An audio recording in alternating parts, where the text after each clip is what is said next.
Doesn't make sense. All right, yeah, we're dope. It's wedged in there pretty good.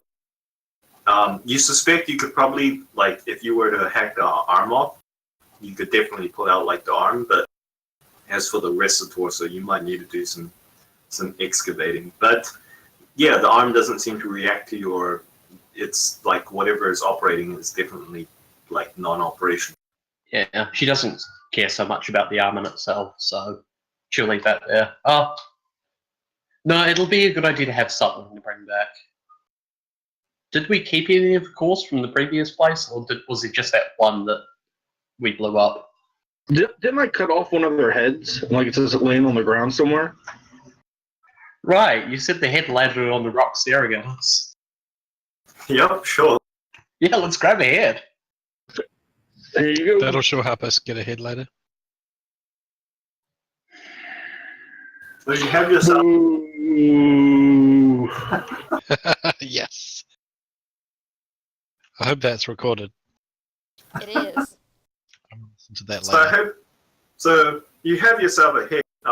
It's it's a little dinged up. Doesn't seem like it's not doing anything creepy. Like its eyes aren't tracking your movements or anything. It's definitely dead.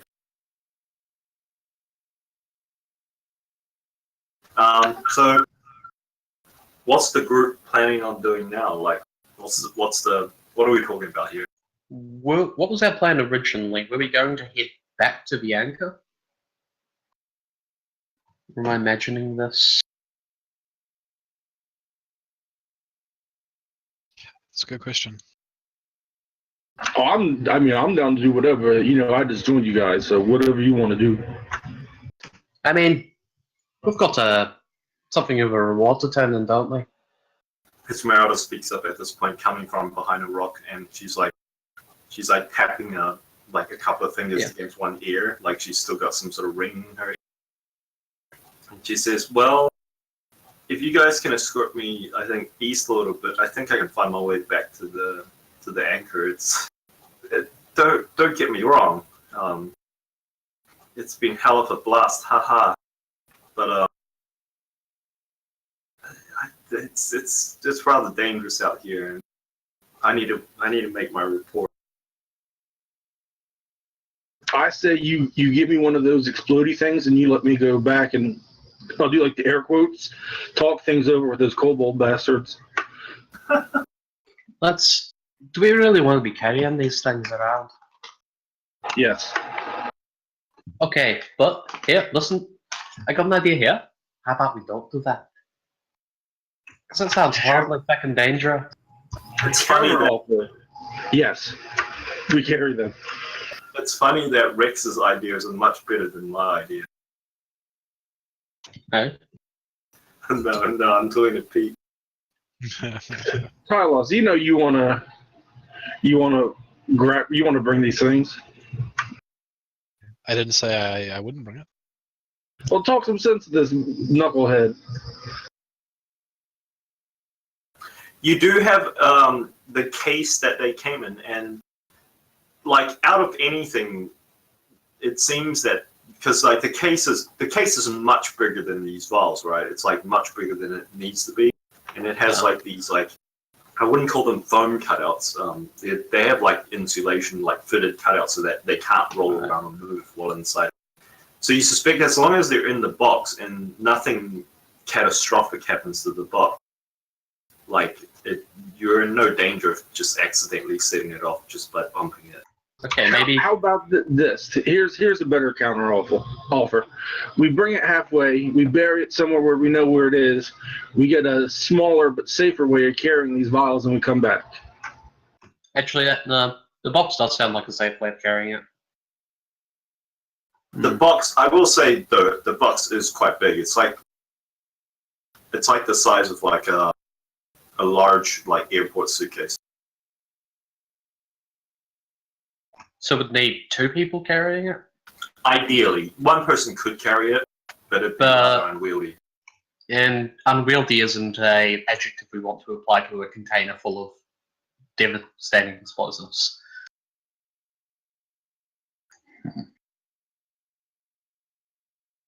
I could agree. just. I mean, how if we were to carry just the vials, how much would the vials themselves combined weigh? One of you could easily carry them all in your backpack. But like, say if I were to summon a magic pole to carry them 30 feet away from us at all times, but they were just it can't weigh more than 10 pounds. Oh no, it definitely weighs less than 10 pounds. I mean, Yeah, we could do that. Sorry, summoning what now? Oh, I got, and I'll cast it. It's basically magic hand, but it's in the shape of a ball, mage hand. Okay, but what happens when that it's like, hey, what's the duration on that thing? Poof. I just Everything keep falls to the resummon. ground. Oh, you know what? That's a good point because they would fall. Then they, you know what? I like that. That's a better idea. Let's not do that. I thought it lasted longer than it did. What if we carry it, say, 8 miles to the east? There's a river there. Could we float the box in the river and like tie a rope to it and guide it down the river back to Verdant Green, so we don't have to carry it all the way? Sure, because there are no rapids or any kind of things along the river. Look, my river geography isn't great. You don't need to be all sarcastic about it. You know what? Fuck it. Let's just carry it. Carry the fucking box. I'll grab the back end of it. Let's go. Am I a fucking riverographist? We stayed close to the river the whole time anyway, didn't we? On your way Yes. south, you did, yeah. But this time you're coming in kind of north from the anchor. Oh. That's true. I mean, I've stolen bigger things than this. I can carry my share. The other thing is, do we want to head straight to Verdant Green, or do we want to head southeast along the sort of ridge so we can survey the area underneath us and then head in? Because if we head straight to Verdant Green, we're going to need to sort of head back out to this area afterward so we can survey it. You can definitely see further when you're standing on top of this ridge line. Yeah, we could head down the ridge line to just before the Elven camp we found, or even to the Elven camp, like take a break there, then head back.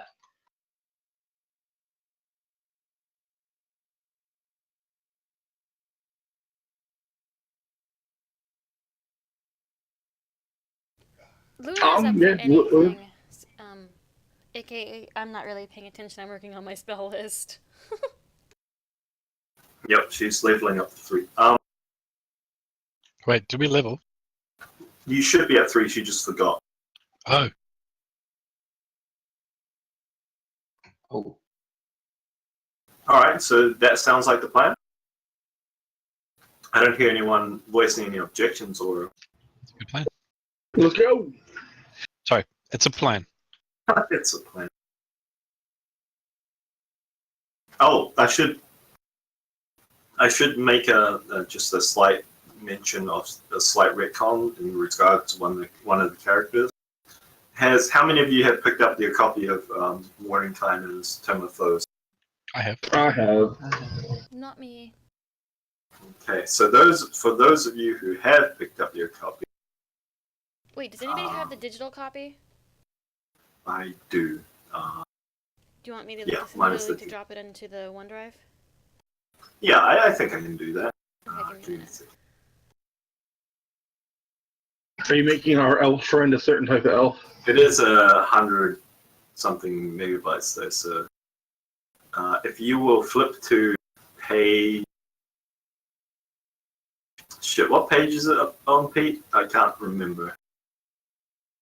I don't know what you're looking for. If somebody would please pin that post, then we have it forever.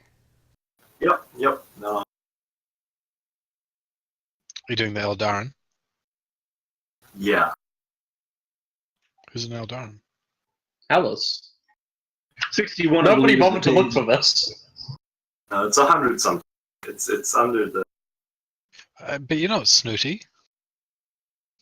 No. It's high elves. The elf I think. sub. Well, I mean, I'm looking at the elf sub races. So Yeah, that's 62. It's 197. Oh, okay.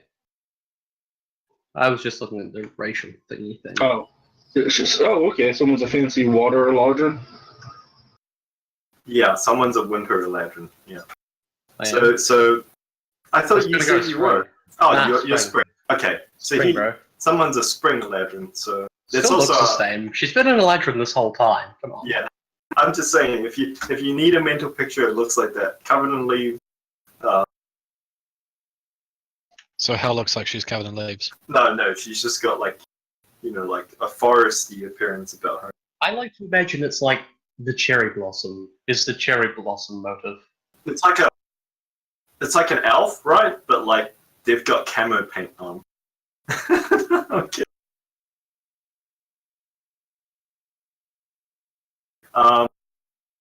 Right, yeah, I'll pin that post. And I'll make an upload. In fact, I can probably just drag and drop. If I'm in OneDrive, so I have to sign in. God damn it. You shouldn't have to sign in. I've formatted it recently. I think if you go down to the bottom of the sign-in thing, you can just click skip this part. Yeah, in order to upload, I have to sign in.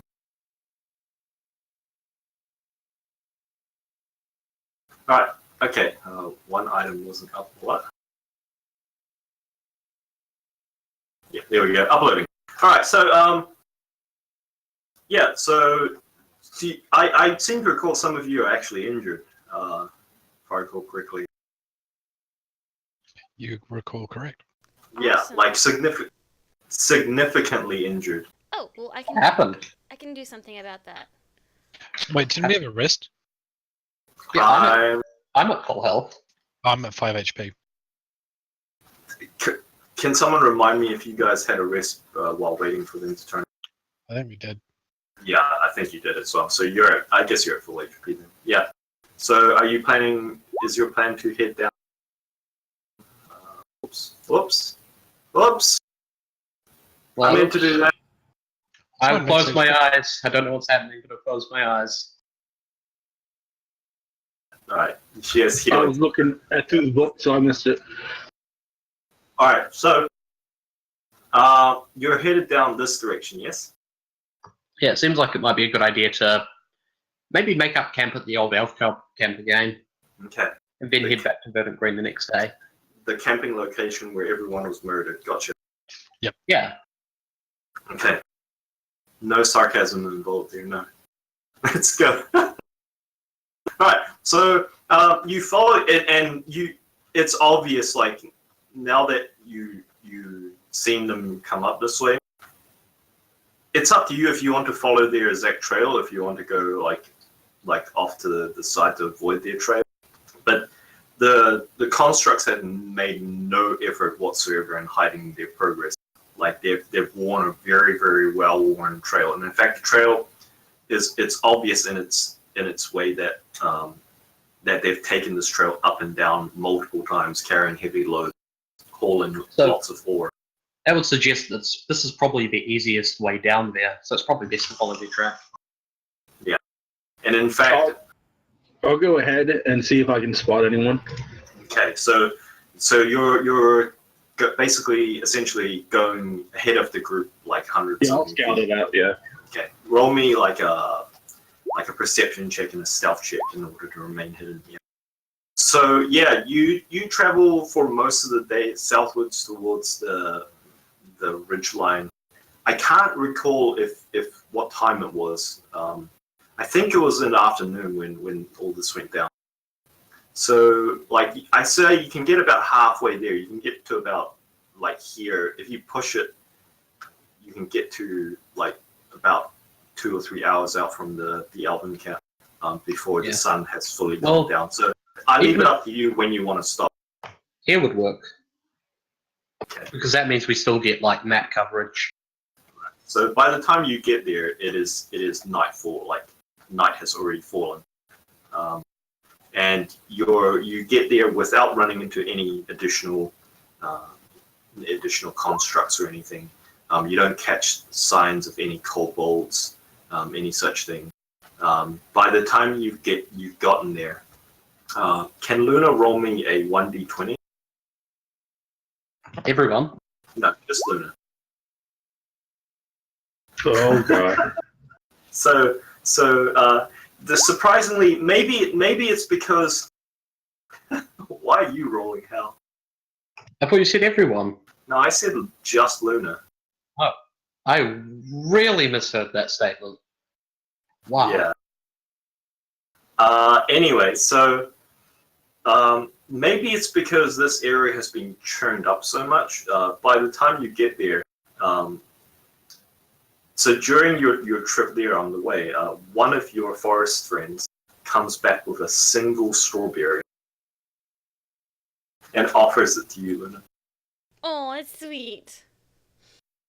Yeah, but the rest of them seem to like come back, and it's bring mostly detritus. It's obvious that this area either has been too badly scarred by such a. It's almost like a motorway, but like it's a trail. It's a well-established trail that most of the vegetation and goods and stuff nearby have all been scared away or stripped. Makes a good path to the mine, though. Yeah, it does. And in fact, your travel, the reason why I let you get so far in that short amount of time is because you're essentially walking on a very well-established road. And there's no effort whatsoever at all in traversing you don't have to like bushwhack your way through like undergrowth or, any of that type of stuff.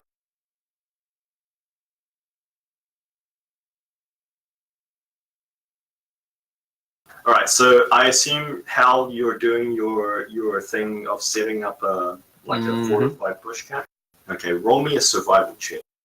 Actually, roll me a, whatever skill check you think is applicable. You've got some tools, right? Yeah, I've got my tools. Just tell me what ability you think is most appropriate, and I'll roll that, then add proficiency. You've got that engineering check, right? Like that. No, the tools, the way tools work is you as the GM decide what ability you think is applicable. I roll that, and then I add my proficiency, which is what the tool does. So, like, if I'm sharpening a stake, that would be like maybe dexterity to get a good point on it. So I roll dexterity plus 2. I'd just say it gives you advantage. So roll me a survival check with advantage. Right on. Makes it a lot simpler. 22. Oh yeah, so you find a perfect redoubt. In fact, you find this like it's off that trail. It's off that that beaten trail. You find a cave that's slightly up on like an inclined. It's not really a cliff, but like a very sharp slope. You find a small, like, it's not very deep. It's only probably like 10 foot deep. It's less of a cave than it is just like a concave, a concave hollow in the side of the steep bluff. And you find that in this position, like, it's impossible it's like basically one way in, one way out. Someone posted up at the front of the cave has perfect line of sight down the approach path, and also from this position you can keep an eye on the trail in case there's traffic on it during the night. Speaking of watches,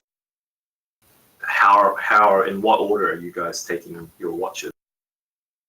I'll go first. Okay, Esmeralda will offer to take one of the watches if you like. Wait, let's make we have an elf, right? Aye. So we have everybody else take a watch. Well, you get your 4 hours of rest. And I can help on the next 2 watches, or take them myself. Right. All right. So what's the order? And I'll first. Do you want Esmeralda to take one? Because she hung back when you guys let off that explosion, so like she wasn't dazzled or anything. So she's offering you guys basically for you. She can join my one. To rest your eyes. Yeah. Okay. I'll help with the first one. Okay. So, wait. So Pete, Tyler, you said you want to take first watch. Yep. So there's 3 people taking first watch. No, I'm taking. I'll go for second. Yes, but Esmeralda, the cat, and sorry, the cat. Rum, you go Wait a second. minute, I'll go for second. Racist. changing my watch to third. Okay. And third and fourth is also This way, there's always two. hell, right? Yeah. Okay. Lift can help on my watch. All right. So Tylos, roll me. Oh, you've already rolled a perception check. Fantastic. I am going to actually roll something. Man, that explosion was friggin' sweet. Yep. Yes. Yeah. I think during the whole watch, Talos and Shonda talk about how much they love explosions. So let me check a roll. Just a moment.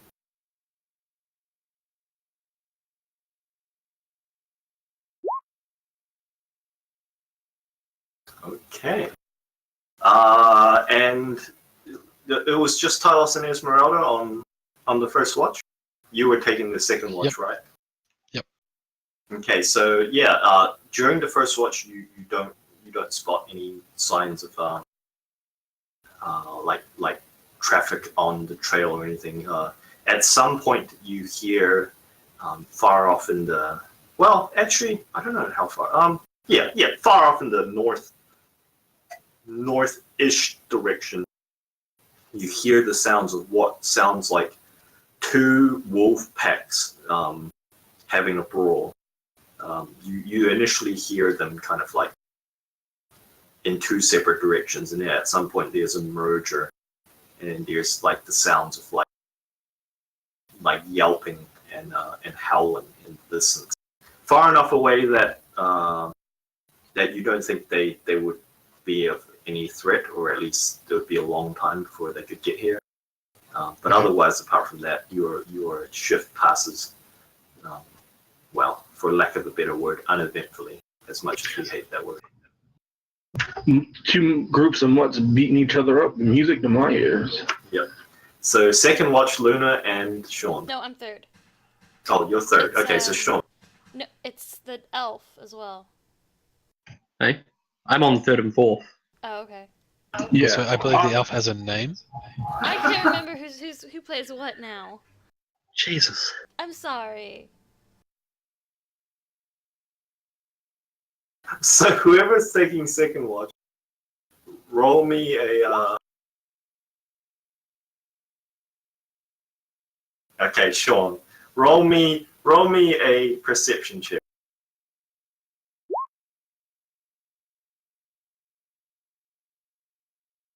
And in fact, Sean, let me do something. We'll jump down to another channel. Uh-oh. Sounds like you're in Is trouble. this the everyone else leave the room? Kind of, but we'll just jump down to another channel. Oh boy. We'll be Have right fun. back. Well, Okay, so what is Tylos then? spooky wizard. He's a human. He just wanted to say he liked me best. Wow. Okay. Well, and I'll tell you what I told him. I told him he doesn't notice shit because his perception roll is a 7. You don't have to lie to these people. All right, What so do you mean, these people? You know what I mean. Are you going to start doing this out of habit? Like take this into a different channel for secrets? yeah, sure. Yeah. But then it It's won't be just- recorded. Except for, I guess it'd be pointless of Luna because you guys could just rewatch her recording and see what I said. But you know what? Whatever. That's fine. So third watch and we'll go third first. So you don't see any signs of movement along the trail. You don't. You definitely with a 7. You definitely.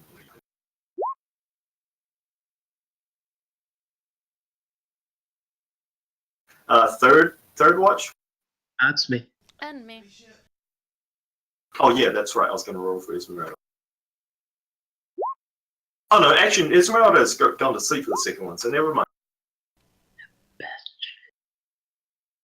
She's a human. She can't stay up multiple shifts. What was she on? Oh right, she was in the first one. She was on the first Right. watch. All right, so you guys, you guys hear the sound. You don't see anything along the trail, but at some point you hear the sounds of like at first you think it's like a trick of the wind, but you hear almost what sounds like thunder coming from the mountain range to the north, but it rumbles on like thunder without lightning coming from Oh dear. the mountain range to the far north. So past the lake, past the waterfall. We don't see a flash of silvery white light. No, you don't. And I'm talking about miles and miles and miles away. I'm talking about like 50 miles away, ish, 50 to 60 miles away. The mountain range to the far northwest, past the lake with the strangely colored island in the middle of it. You hear the sounds of thunder, but you don't see lightning. And the thunder continues on for like 30 seconds, 40 seconds. Just like this low rumbling. Almost like it's echoing off the various ranges. But apart from that, you don't really notice. Yeah, you don't notice any. You don't notice any oddities, not for 15 or 14. You don't notice the trap. This is like SP. What happened to the wolf fights? The wolf fights have stopped sometime during Sean's watch. Indeterminate which side won. Not that you know either side. You take bets. The one with the high pitched voice for 3 gold. No, I'm kidding. That's probably why I didn't notice shit, because I was too worried about the dog fights. Yeah. And fourth watch, just Hell by himself. You know what? Lith will watch up with you. Yeah. Lith seems to be sniffing at. She's partially halfway down the approach that you guys came up to this bluff, and she seems to be sniffing at something, and she's following it back and forth up and down the trail. Wait, she's like actively going away? Yeah, she's like gone basically like halfway down the little switchback that you guys climbed to get up to this camping spot.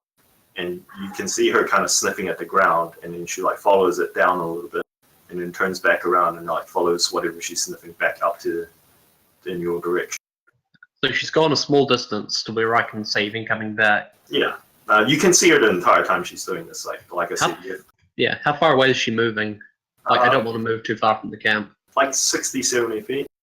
Okay, yeah, I'll go and have a quick follow.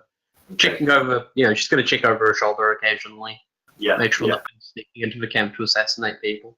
Roll me a survival check.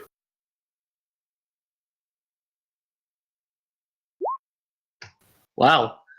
That's I'm not sure why you know this detail, but as you like look at what Lith is sniffing at, it appears to be a set of tracks, like footprints, and you look around at the approach because it's pretty narrow, and you can spot like basically your guys' footprints that you guys took to go up to this bluff, and then you spot a single set of tracks headed in the opposite direction.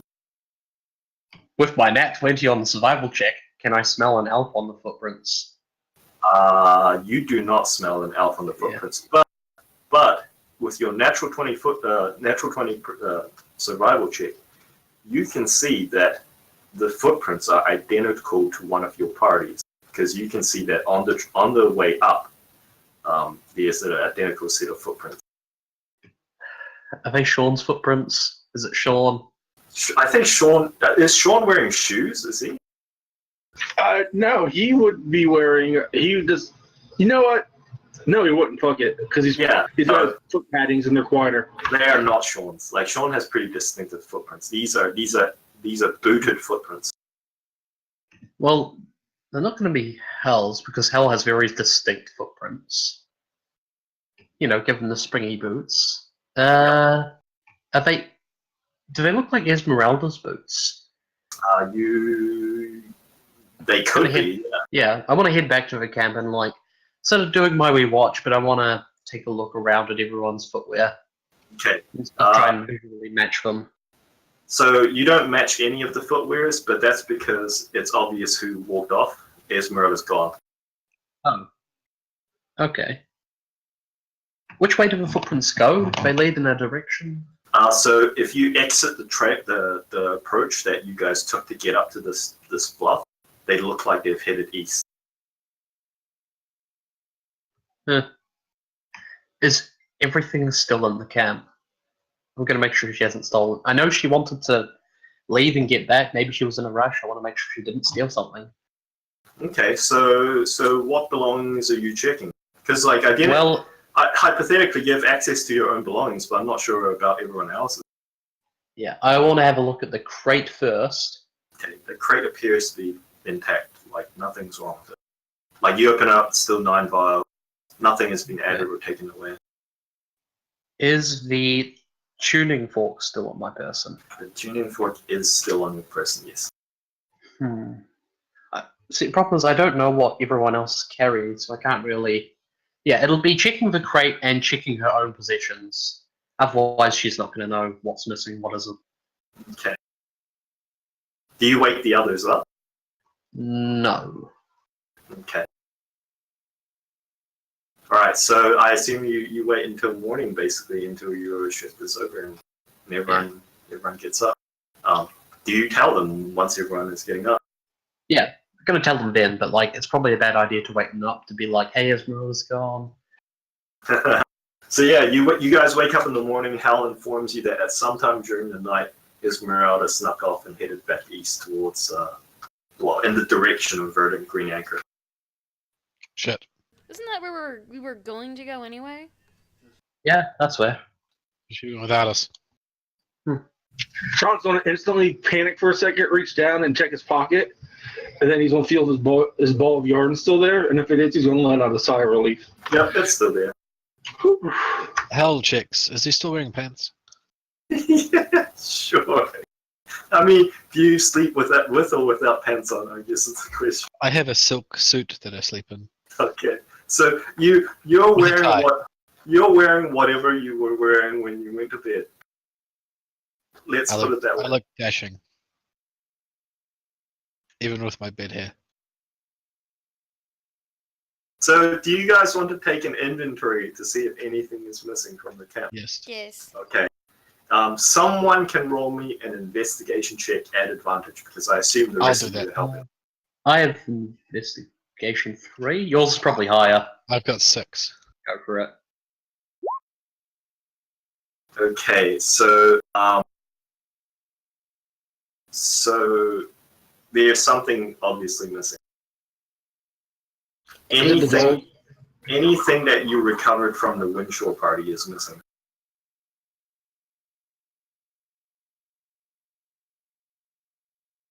What did we get from the Windshore party again? Their dexes, some personal trinkets, that kind of thing. And the dog. Didn't we recover the dog from that party as well? The dog is still here. What about Lith's arrow? Hel gave Lith an arrow, which was from the party, as her favorite stick. This is Lith's new favorite stick. Is the favorite stick still there?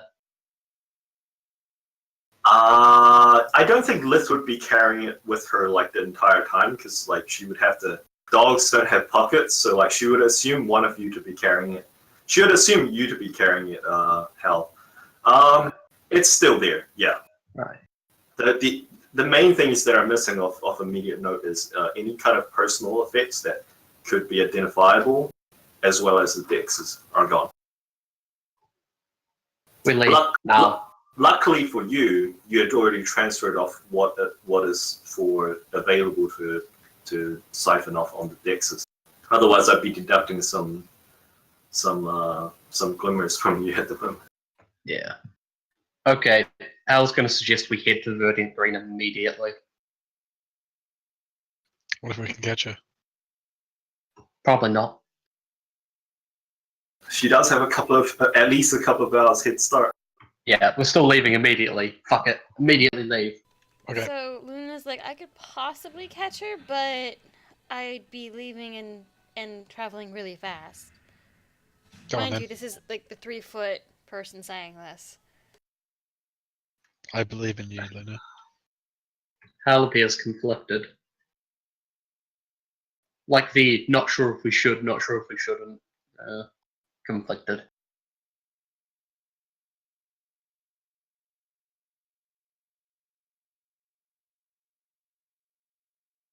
What's your warp speed?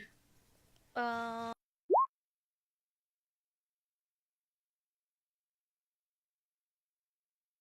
50 feet? Because Hal has 40 feet. She might be able to almost catch up. Like, you'd need to move a bit slower, but she could follow at pretty good speed. I could possibly carry someone.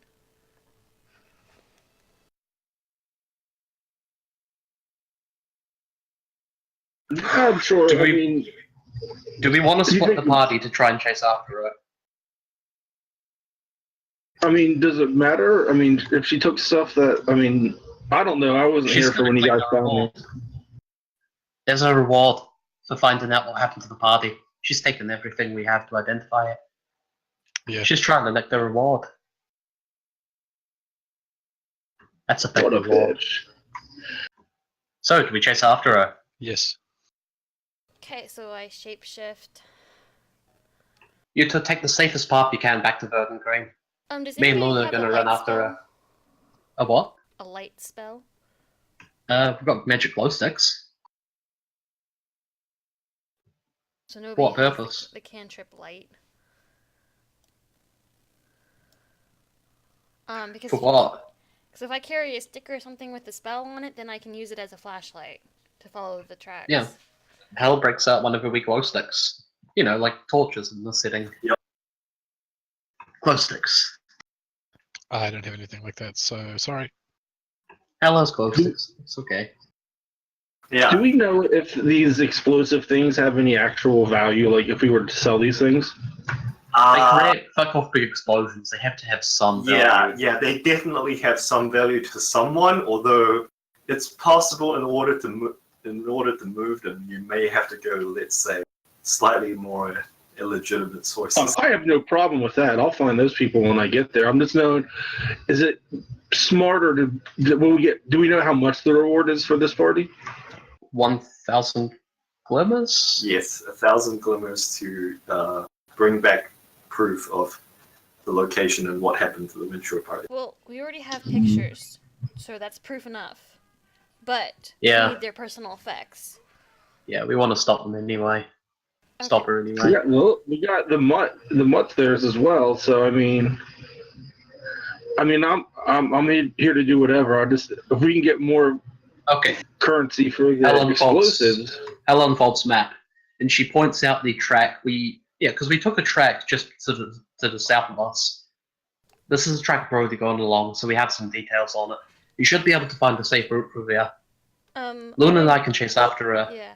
I need to find something of Esmeralda so I can sniff it. Do we have something that is Esmeralda's?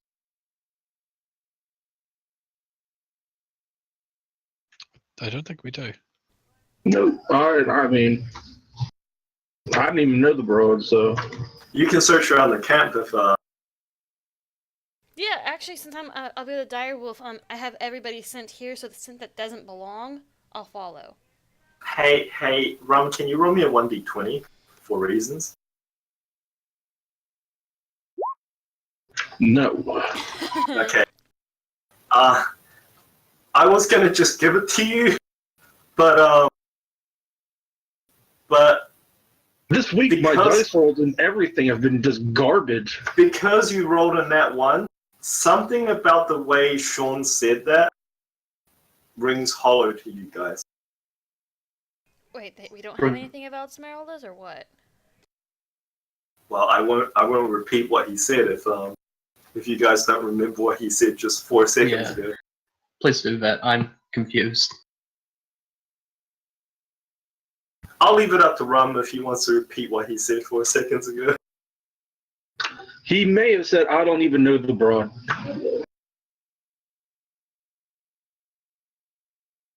Wait, you know her? I don't. I just said I don't know the broad. Sounds like you do. How would I know her? I can't exactly hear what you're saying, Rob. Sorry. Like the He sentence. doesn't know her. He's asking how he knows her. Right. But I'm going to. Well, I'm going to go to the footprints that you guys found then, and I will sniff the footprints. Yeah, you can definitely catch a scent. Actually, roll in perception check with advantage.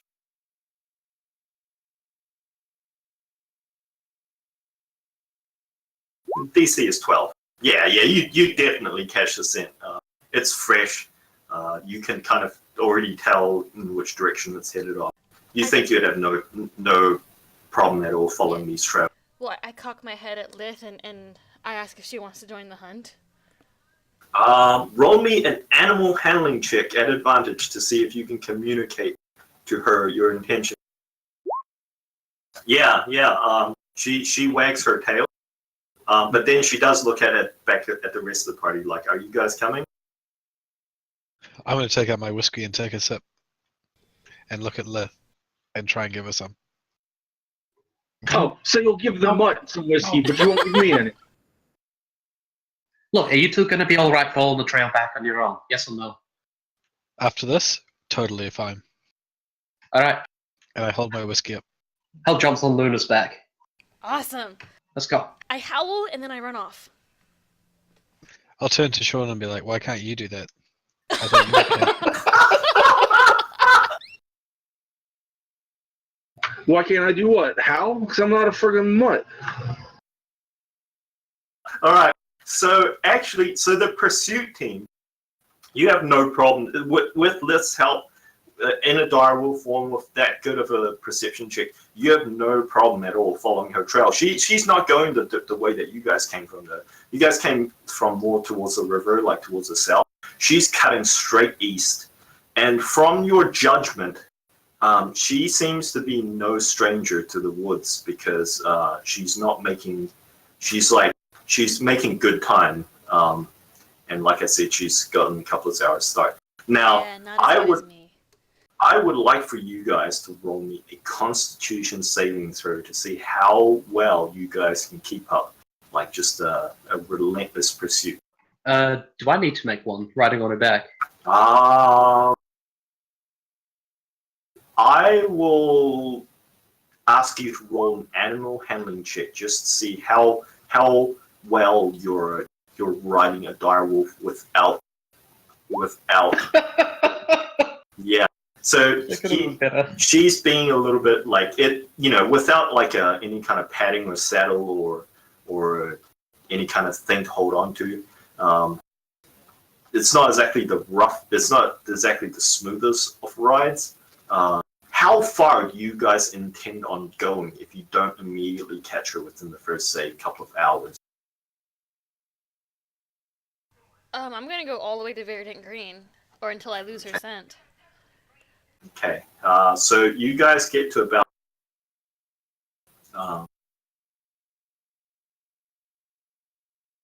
what? Can you guys roll me perception checks at disadvantage? I have advantage as a wolf. No, not for this check. Actually, wait, no. Yeah, not for this check. Hearing and smell.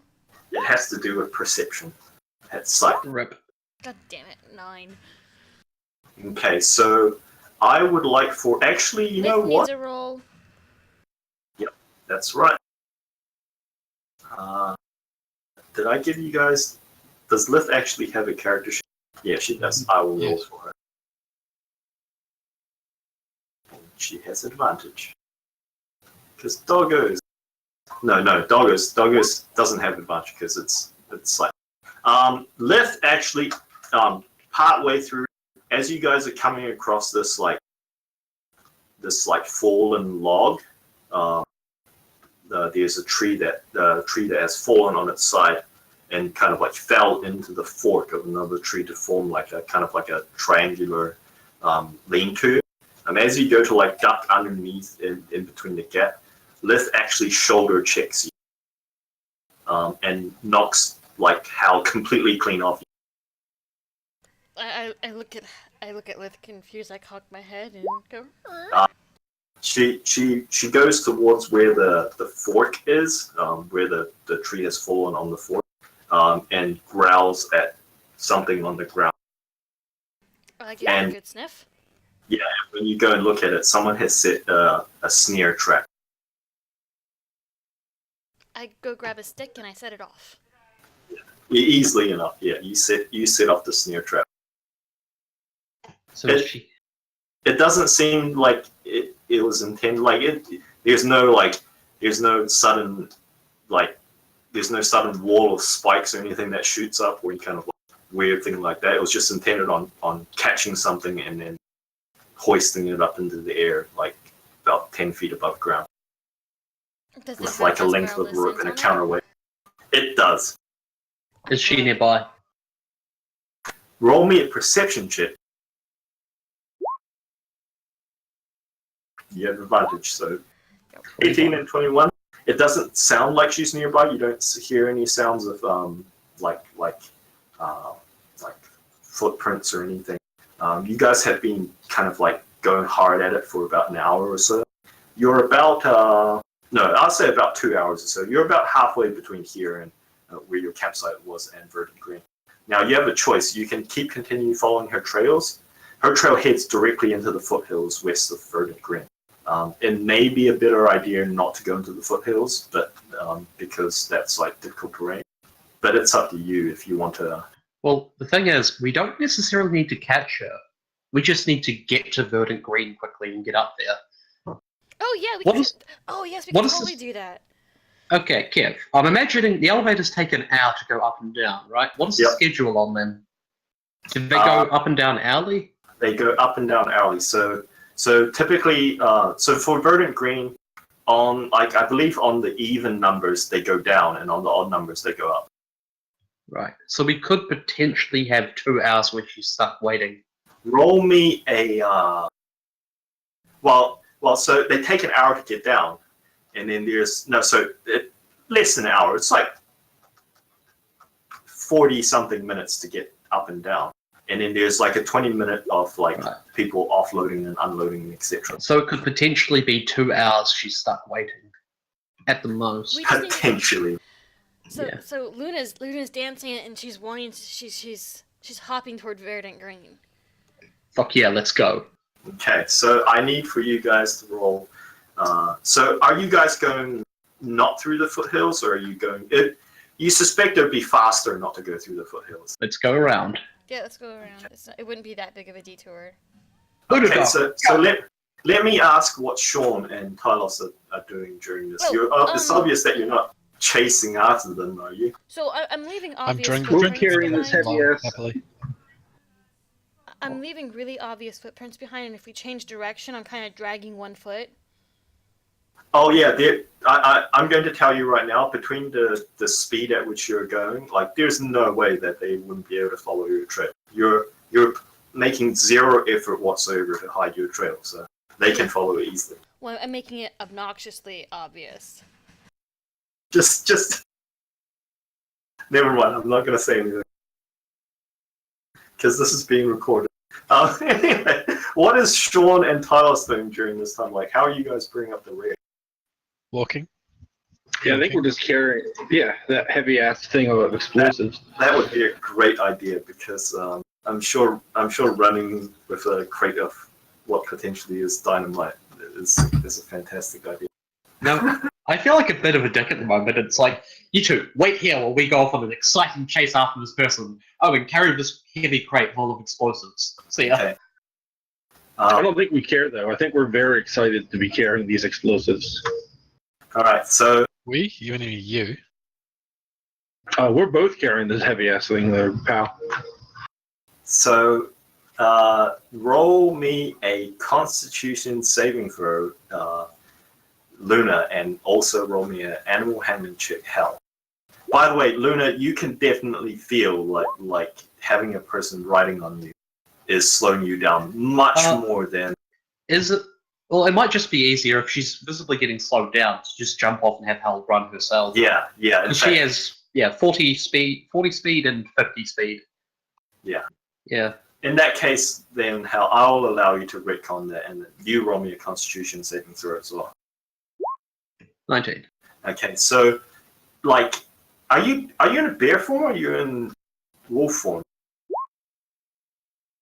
I think it's wolf. I think the bear is just Oh, the right, word right, or has right, the same right, stats or something. right, right. No, it's the alternate character sheet that I gave her for her animal form. So she must be just using that to like modify her stats and stuff. So it's a wolf. So you know, intrinsically the wolf outruns you, but maybe it's because she's already been carrying you for like a dead sprint for a couple of hours.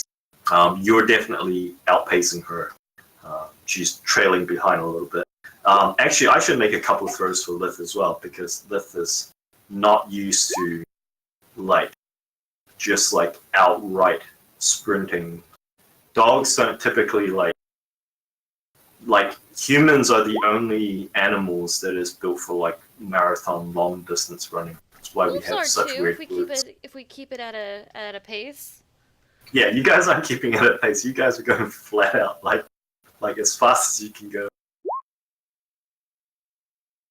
Yeah, Lith seems pretty tired out as well. So you guys head your way around the foothill. Roll me a 1d100. Oh, can I do this? Yes. Sure. It's gone.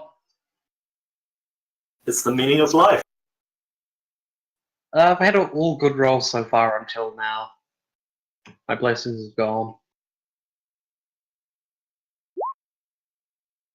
Generally with Kev's game, don't we want lower is better? No, here's still what we want, no matter what we roll. If it's high, you're supposed to roll low. If it was low, you're supposed to roll high. That's not how it works. I've always told you guys. You've got this on recording, so you can verify as well. I've told you guys that in my games, higher is always better. Yeah, I remember him saying this a Yeah, I couple remember. I times. just don't remember if it was higher or lower. He probably said it, but I didn't listen. So Game 1 or game 2, he said it. So, like something out of an evil villain cartoon, you guys race tear ass into town. Two dogs, well, one giant dog, one smaller dog, and a eladrin, not an eladrin. Oh yeah, it is an eladrin, right? And an elk. Yeah. Come tearing ass into town, and like some of the guards like move to like go, hey, what's going on? Like some of the like the guards on the tower, like, what are you running from? Basically, they shout, and you ignore them and you race past. And as you get to the anchor, you see the platform about, let's say, about 80 to 100 feet up and rising. And you can see standing right on the edge of the rail is Esmeralda, and she's looking down at you, and she just tips her hat like Carmen Sandiego. Oh, that bitch. Fire shot at her. Oh wait, I'm not there. God damn it. No, you're not. Okay. Okay, I'm gonna go to I'm gonna turn back to my halfling form and go find a guardsman. Hey, hold on, Kev. Do I know, like, having done law enforcement-y things, do I know any of the kind of things that would be cause for an elevator to come back down?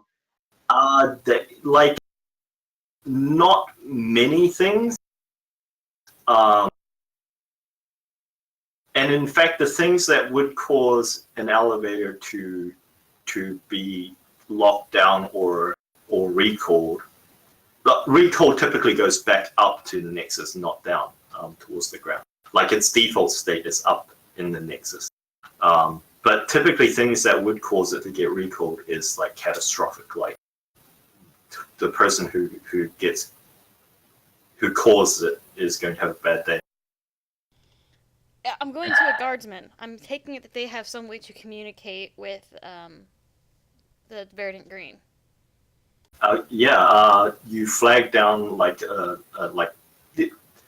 I wouldn't call them guardsmen because the town here is too small for guardsmen, but there is like a watch. There's like 3 pairs of guards on 3 different towers, and then there's an additional pair that's kind of like standing by like some sort of like a post, and they're having a chat. You race up to them and you say, There's a woman elf on the going up that stole my treasure. I'm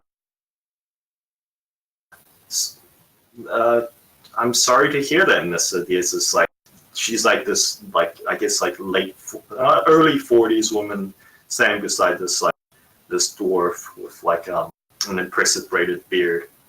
They're both in the like the watch's uniform, and she says, I'm sorry to hear that, Miss, but you said where is this woman? And I point up.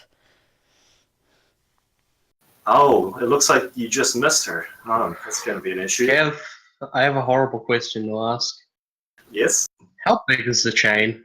And how easy would it be to climb?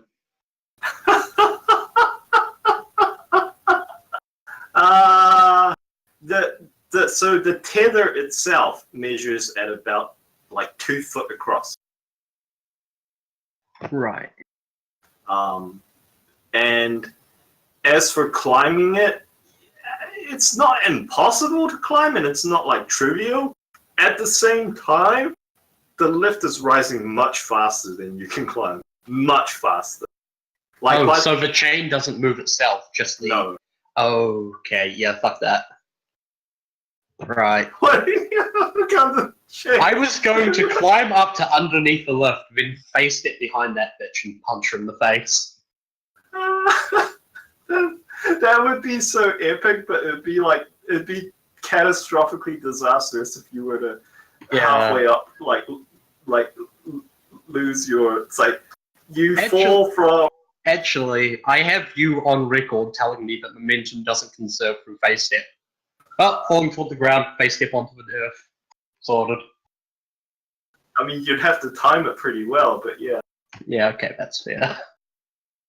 I mean, at the worst, you would be suffering like whatever, like 20 or 30 foot of fall damage if you timed it incorrectly. I think that would outright kill me, though. Yeah, at this level. 20 No, or, it wouldn't. No. 20 or 30 feet is like 3d6 damage. Yeah, I added an extra 0 onto that in my head. Okay. Well, falling from the top of the lift at the very top would like I just you don't even need to roll, you're dead. Like falling a mile. I mean, like, I think at level 10 a monk can survive that. I'm saying if you were to fall out off a mile high structure, I don't care what level you are and what class you are. Monk has slow fall. Yeah, but there's slow fall, and then there's a mile. A mile is like. Yeah, but terminal velocity exists. Yeah, well,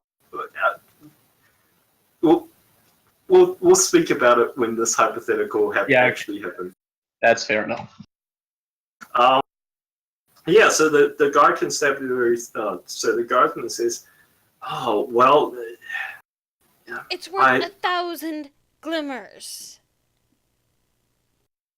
She looks at her companion, and then she says, "Well, I'm afraid if it's already gone up, the best you can do is when the lift comes back down, you take it back up and you report it immediately to the local Nexus branch, and they'll send someone There's no way you out to guys look can for it." contact them? Well, we do have signal flares and such, but they're for imminent the anchor house coming into threat by the town being attacked and that kind of stuff. Is there Can any I way have, to stop Can I the lift? have Hell sort of approach behind Luna? Yeah, at this point you catch up to her.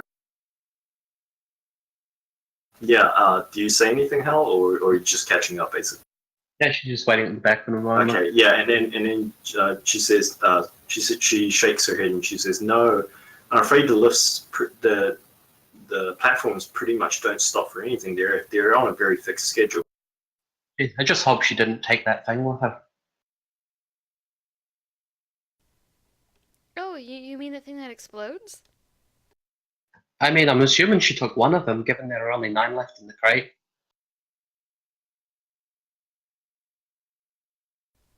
Um, I'm saying this we're saying this out loud so the guardsman can hear. yeah, yeah. The guards look at each other, and the dwarf says, "I'm sorry, what?" Like we found these sort of silvery vials out in the mine.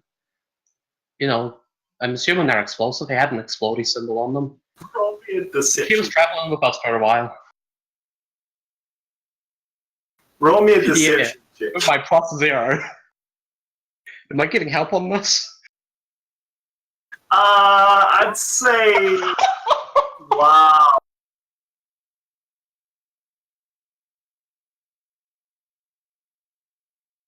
Oh god. Okay. Yeah. So the dwarf looks at the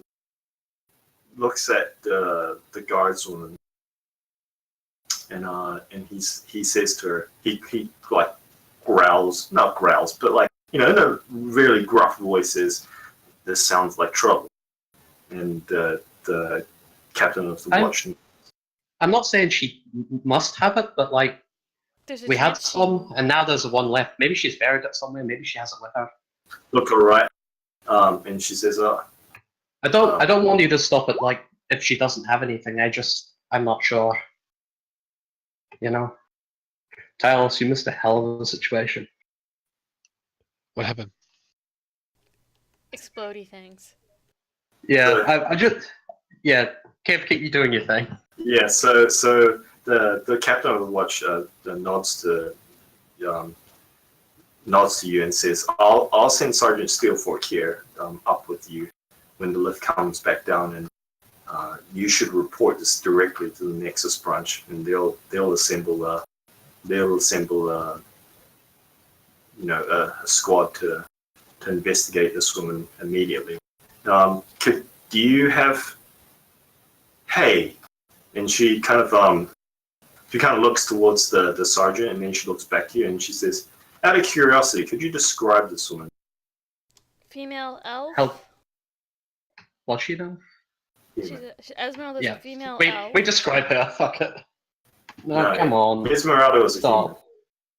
We describe her. Yeah. Yeah. Description. Go. Okay. So you describe her. Roll me a persuasion check to determine how well you describe her. I mean, like, we have pictures, but the pictures are with the rest of our Yeah. party. We ran ahead. Yep. Yeah.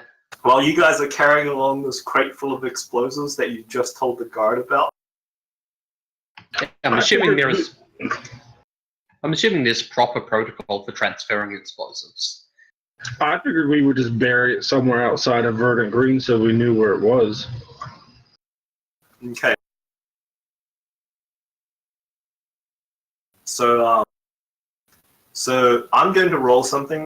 I'm going to give the guard captain advantage because she is the captain of the watchtower.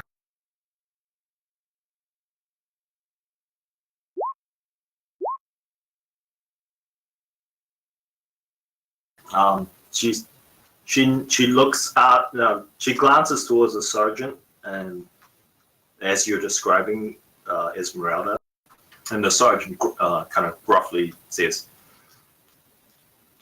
"Could be nightingales." And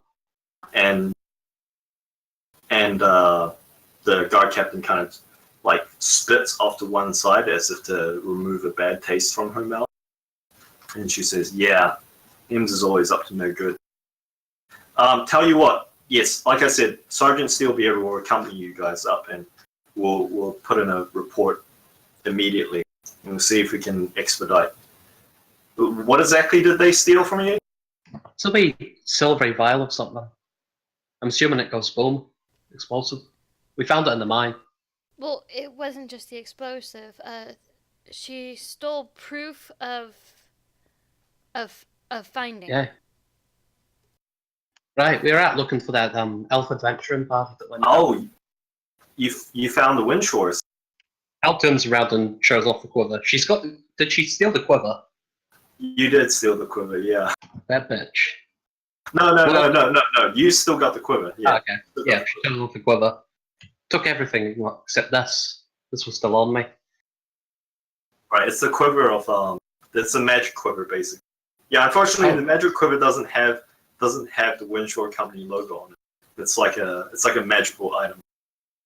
It is. I thought the quiver that you took off him was the. No, Was it was just a fancy-looking quiver. It looked nice and fancy, so I took it. Oh yeah, I forgot to tell you that's a magical quiver. Oh, Hey, guess what? That's a magic Okay. quiver. I thought I told you this. No. I don't remember. Ah No, shit. I don't remember you telling us that. Nope, don't remember it. Oh shit. Okay, it must have skipped my mind. It's a fancy ass looking quiver, and the reason why it's fancy ass is because it's magical. It's a quiver of Elona, but it's not quiver of Elona because Elona may or may not exist in the set. So let's just call it. Quiver of the Goddess? Yeah, sure. Quiver of the Goddess. Quiver of the Moon. There we go. Oh shit, I can keep my quarterstaff in that. You can. Dope. Theoretically, you could also put the vials in there as well. Oh my god, that would have made this so much easier. As we're like Oh. miles back, because holding this heavy ass thing. Huffing this crate. And in fact, you guys, both of you, give me an athletics check just to see how well you guys are handling moving this clump. It's not heavy, it's just cumbersome. It's perfect. Sounds about right. I can't roll higher than a 10. So you guys have pretty much like it's just you don't know why you're going this way. You're following the trail of like an elf riding a direwolf, and they're just like jumping over freaking like fallen trees and like weaving between like bushes and stuff. And you guys, this case is just snagging on absolutely every fucking thing, and you're huffing it over these logs. It's just a pain in the ass, and it's slow going. If only we had some sort of magical container we could put these in and not worry about it. So yeah, okay. So here's the question. Here's the question for you guys, and I guess for the sake of party cohesion, I'll allow the entire party to make the decision instead of just Rex and Robin. That's fine. Now, by the time they get here, the lift will definitely have come back down and then possibly gone back up again. The two of them, by the time they catch up with the box. Do you want to wait for them to catch up? Or do you want to go up immediately on the next lift up? God, Yeah, I'm okay with you guys going. We gotta bury this thing anyways. Either or is fine with me. If one of us, there's two of us here, so if one of us wants to hurry ahead and one of us wants to stay here for the rest of the party. you Okay. guys go together. Should we organise? Yeah, like we could have Hel go up because she's done law enforcement things. She might be able to help look. Something that occurs to you now, Hal. I'll take you to the other channel to say this to Exciting. you, and you can explain to the others in your words, or alternatively, not explain it at all. So let's jump down to the other channel. What is the other channel? Oh, okay. He better not say he likes him better, because then he would have lied to me.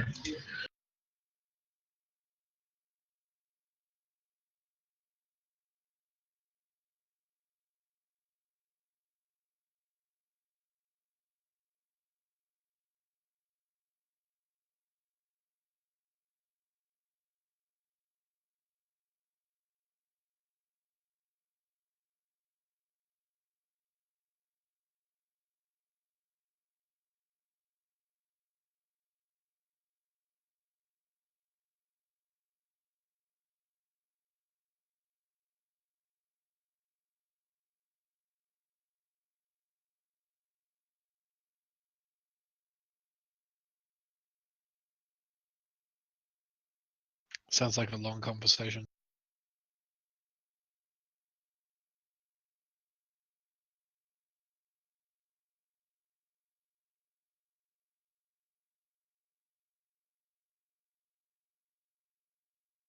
Must be. Man, I like to think like I'm struggling with the front of it, and like I have like I'll occasionally cast the magic hand to help me carry this friggin' thing. Ah.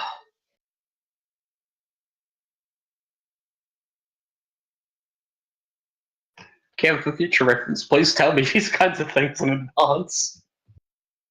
Yeah, okay, my bad. How dead are we? Not dead, but maybe in trouble a wee bit.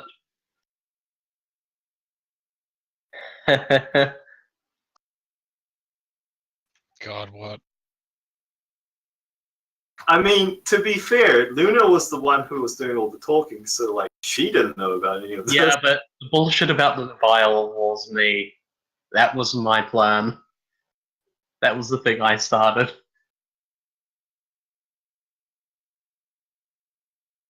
You're gonna have to be really clever about, because Zone of Truth doesn't compel you to tell the truth. By the way, it doesn't compel you to blurt out anything. So you just have to pick your words.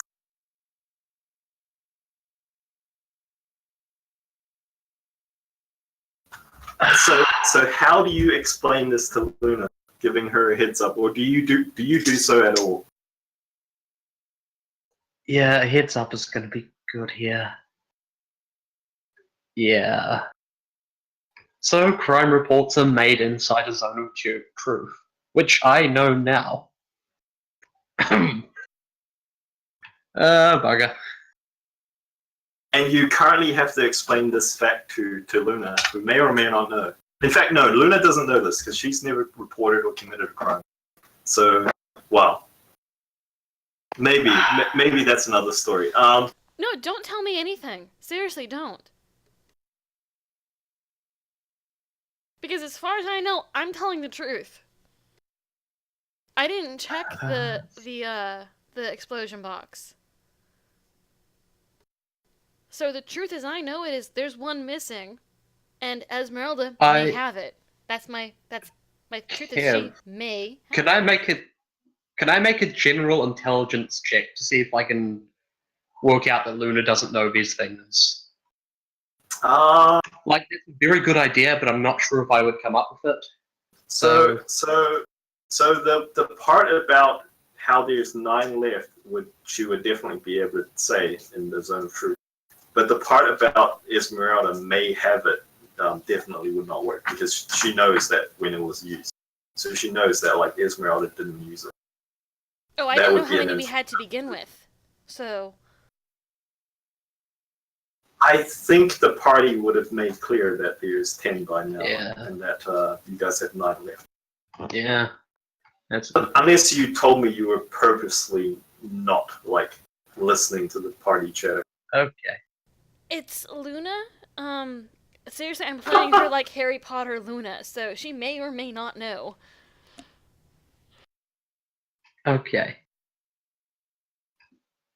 Kev, I would ask that when this happens, you at least give me a bit of time to think of an answer, because I'm not good at thinking of answers very quickly. I'm not, you know. Right, so you have an hour in-game time to think about it as the lift ascends. You have 2 hours for the lift to come back down and then for it to ascend. Out of game time, you have about like 4 minutes. I'm kidding. Yeah. All right. So let's bring this back. So I'm not leaving out the other group. Let's bring this back to Talos and Sean. So because the current situation was a little bit detached, you guys get to about the foothills west of town, and you watched as the lift ascends in the distance, in the immediate distance. You don't know this or not, but Luna and Hal are on that lift. You don't know this though. So as you watch the lift ascends, and you're carrying this box, so finally to the top of this fucking foothill. It's all downhill from here. Where do you decide to hide this box, or are you deciding to bring it with you? We'll bring it with us. I suggest we bury it so that we don't have to worry about it. We bury it somewhere out here. We can mark it. I can mark it so I can smell it. It's not very nice to watch, but I can make markings. I'm just gonna keep dragging it. I mean, coming into this town with a thing of explosives may not be the smartest thing to do. Still not listening to Sean. Can I put it down so he has to carry it all by himself then? Yeah, I'm Yep, just gonna you can. keep dragging it. Roll me an athletics check to keep dragging. Please roll a 1. Please roll a 1. Motherfucker! So yeah, you know, it's awkward to drag it behind you, and it it bumps and scrapes and knocks against random rocks and boulders and such things. But it's not heavy enough that like you're unable to drag it. It's just an annoyance. You're essentially dragging a bulky, unwieldy object. It doesn't explode or kill you or anything, so that's fine.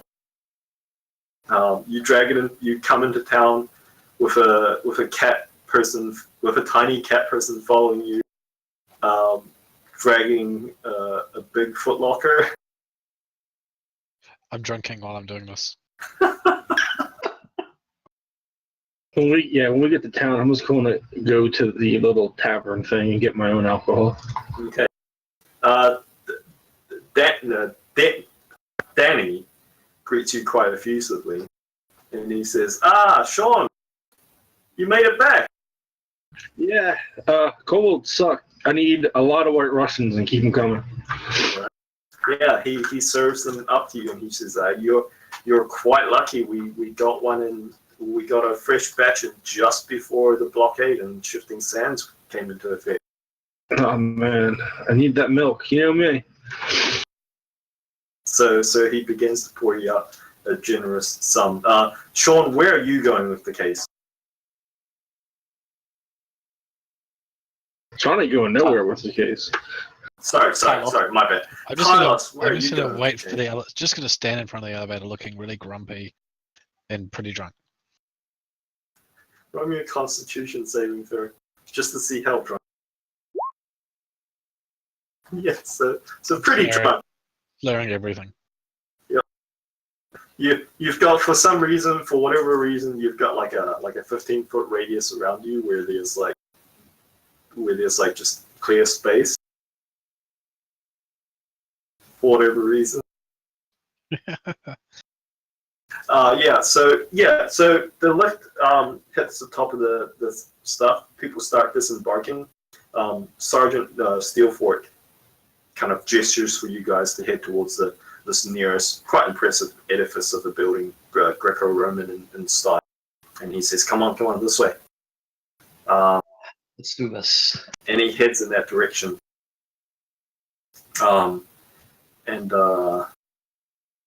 He like, it bypasses like, once you guys head inside, it bypasses a lot of the bureaucratical stuff. Like, he, in some sort of like law enforcement code speak that you understand, how he basically informs the desk sergeant that like that you guys have just been robbed and that you guys are after what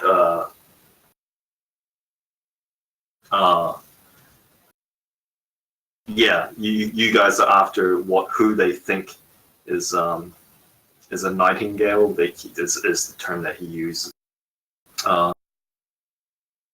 And then then he basically essentially hands you off towards the sergeant, and they take you into like a kind of like an interview room.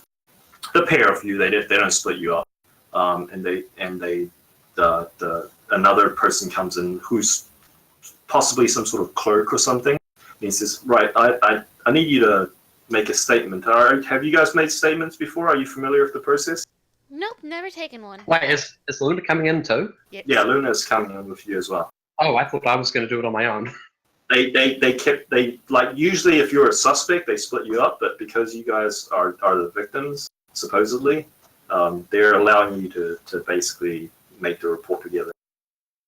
Yeah, and he basically just starts walking you through your report, but beforehand he tells you if you haven't taken made a statement before, he needs to explain some things to you, and he tells you that you cannot tell a lie during the statement. It has to be a sworn and truthful statement, and not to make things up that you do not know about, and that you'll be under multiple scrying spells and divination spells and recording spells and evocation spells and zone of truth spells, etc., etc., etc.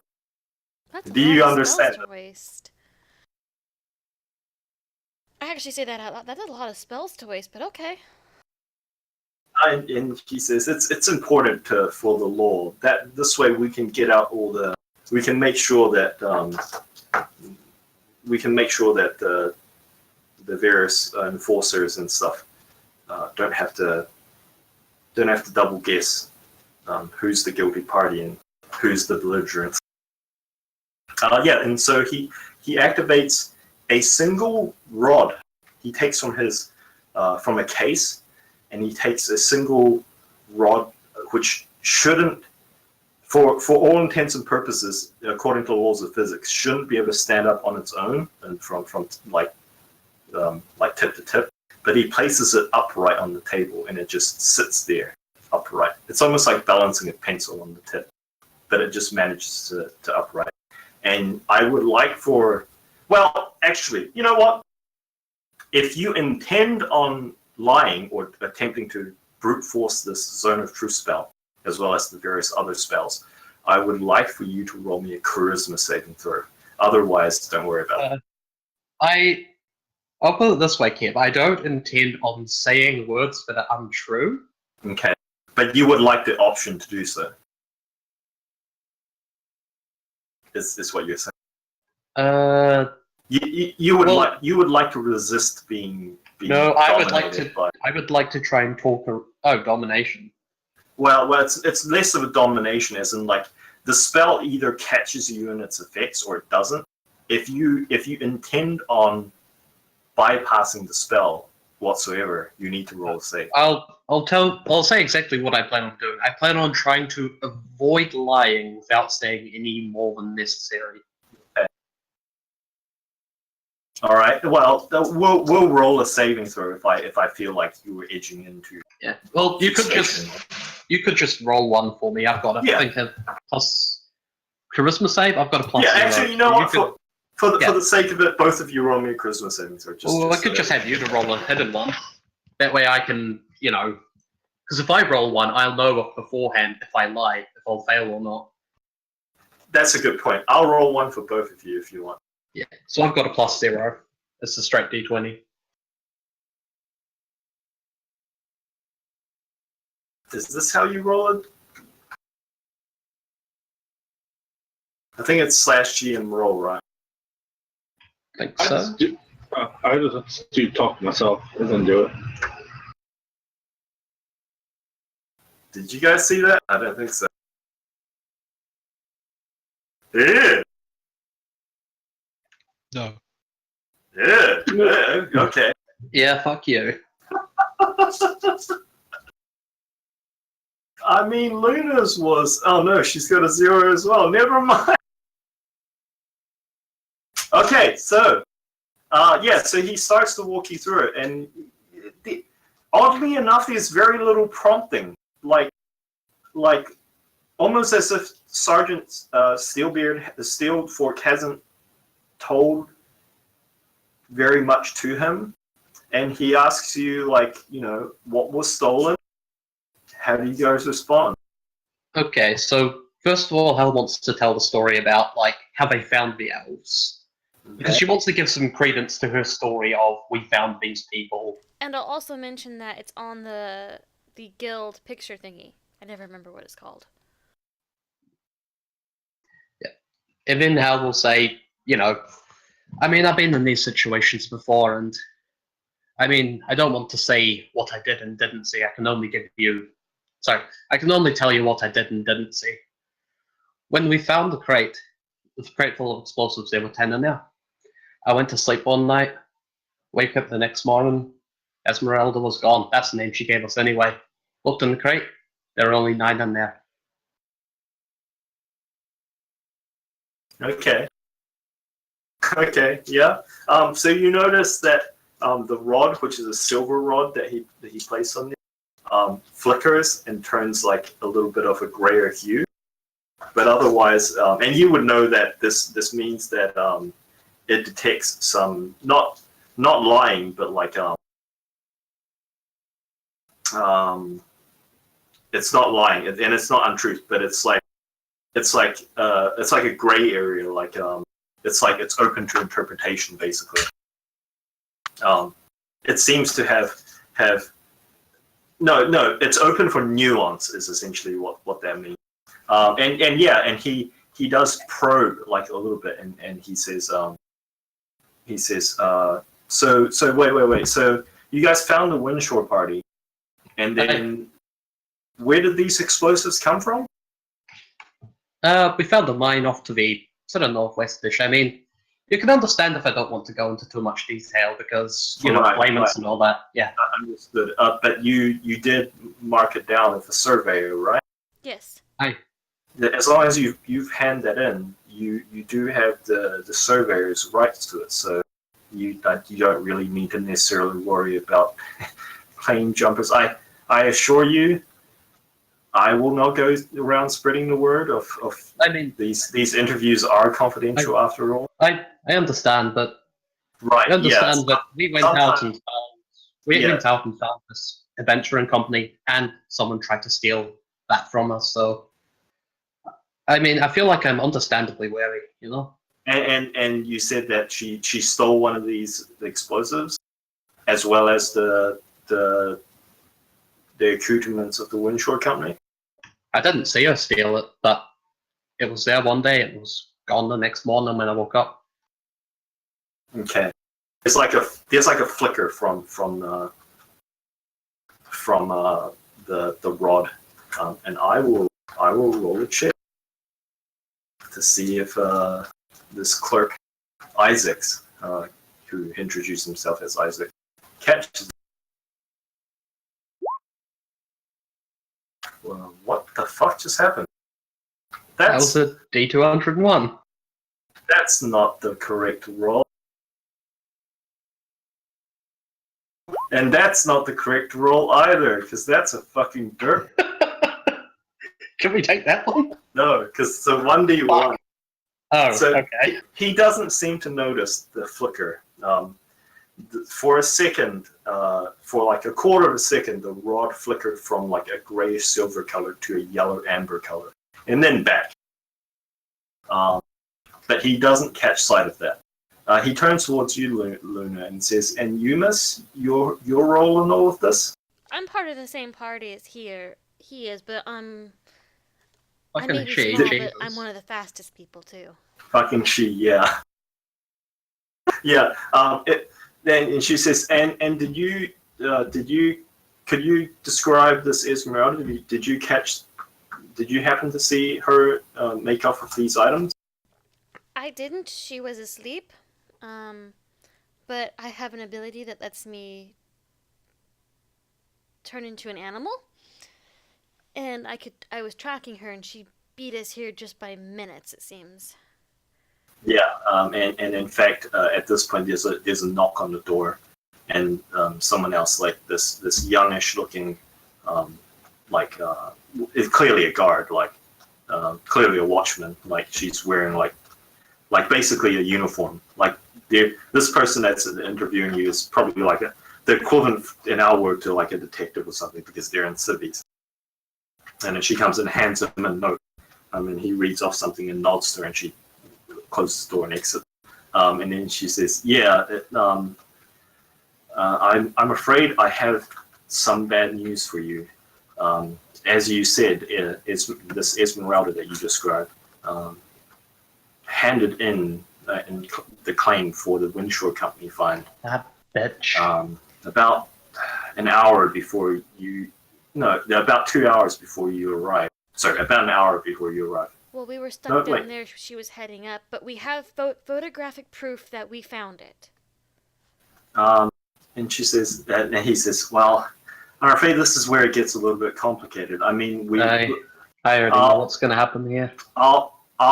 I'll put together a party to hunt her down, to look for her, and when we catch her, we'll be able to take the rightful reward and return it to you. But until that time, we can't really. Yeah, we can't exactly demand a reward from them, can we? Yeah. Yeah. I mean, the reward. Yes, the reward is rightfully yours. That's fully acknowledged. But it has to come from. We have to take it off her as the stolen good. And she says, and he says, actually, and he kind of leans closer and he taps his finger on the silver rod, and the rod goes black for a moment. And he says, actually, between you and me, I actually know precisely who you're talking about. She's something of a bit of a troublemaker around these parts.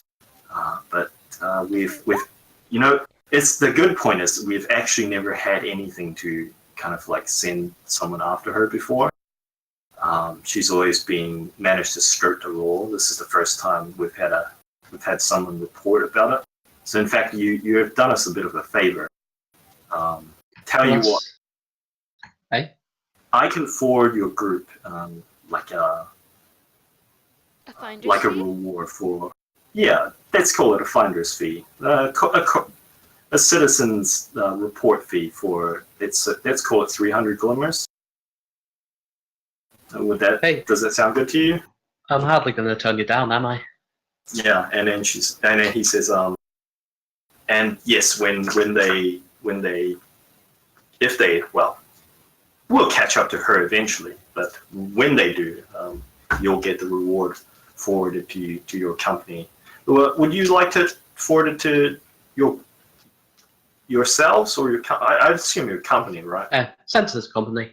Yeah, that would make it a lot simpler in terms of paperwork and such like that. And he nods and he says, Well, at the very least, I'll try and reconvene with the rest of my company. I mean, there may be no reward anymore, but they at least deserve some kind of actual, Oh, report on what happened. When the rest of our group gets here, we have pictures of her. We have lots of pictures of her. yeah, you do. And so he walks you through the rest of the interview process. He does turn the truth wand back on, but he doesn't ask you anything that would require you to tell any untruths, unless you choose to do so. Essentially, it's more like just like filling in the blanks, and like how long you guys were out, and like which direction you traveled in, and etc. That's fine. That type of information. It's not overly like probing in terms of confidentiality. Like when you guys like say, we found this, but we don't really want to share more about it. He doesn't push. And Isaac leads you back out at some point, and he says, make sure when the rest of your group get back here to make sure to turn in the surveyor because claim jumpers do exist and unsavory types. Yeah, I'm looking at Hal and I go, who had the surveyor? Was it you or was it I think it was Sean. You guys gave it to Sean. Oh, Sean has the pictures, that's right. Yep. In fact, the interview process took about an hour. So by the time you guys get out, you see a very drunk and disheveled looking, well, maybe not disheveled, because I imagine Tylos takes very vain like efforts in his appearance. So Yes. A very drunk but still well-looking Tylos seated on a crate, a familiar-looking crate, if slightly battered and dirt scarred. Oh, the crate is filthy and it's got dirt all over it. Al looks at the crate for a moment and an expression crosses her face as if she's just watched someone die. Like, she is absolutely fucking alarmed at the state of this crate filled with highly explosive objects. All the blood drains out of her face and she becomes a snow elf. No, I'm kidding. And what's Sean doing? Did Sean come back up with Tyler? He would have preferred to stay down. But I guess he probably has to go, and if he's going to join their company, he probably has to go and talk to the little guy. Well, Talos would know that he has the surveyor, and the survey has to be turned in. So would Talos have insisted that he come up, or I would he have taken the surveyor from him. Do you allow this pushy wizard to take the surveyor? No, because this pushy wizard didn't share any of his alcohol with me, so no, I wouldn't give it to him, and I would go up. Right. The first thing I say to Hal is, Hal, Aye. don't ever leave me with him again. What are you talking about? I went to the bar. You sat on top of the thing and drank your own alcohol. You were drinking out. Well, you carry and she's gesturing between him and the crate and him and the crate. Yeah, I suggested we bury it outside and we don't bring it up. He was intent on bringing it up. I did not help him, and I went to the bar and drank. Well, he sat on sat on the box and drank. Okay, let's just find somewhere where we've got a wee bit of space and a bit of privacy first, okay? Aye? Alright. Fine.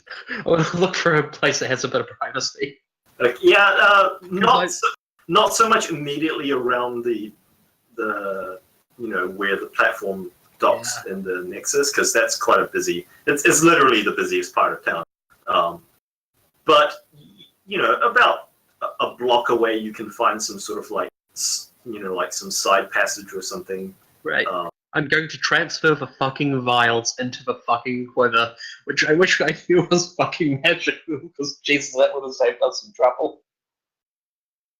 Okay. When you do that, I'm going to be like, seriously? So, Yeah, apparently this thing is magic. So we carted this thing miles when you could have done that. What do you mean, we? I will. Oh, you only carried it for the last part. I will make a mention of something, Hal. Hey. When you go to slide the vial containing this silver mercury-like substance into the magical portal that is the quiver, the vial starts vibrating slightly. Oh god, I take it out. Like, only very slight. You just feel an odd humming sensation That's still bad. That's really bad. as it's passing through the portal. So I take it back out. Okay, you take it back out. Okay, bad idea. She very gently puts it back in the box.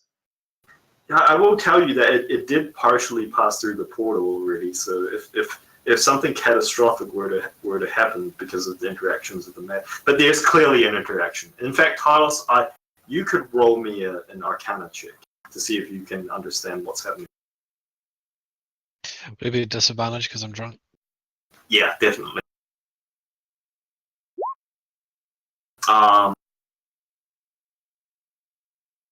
And you know what? I'll spend like 5 minutes and be like, hang on.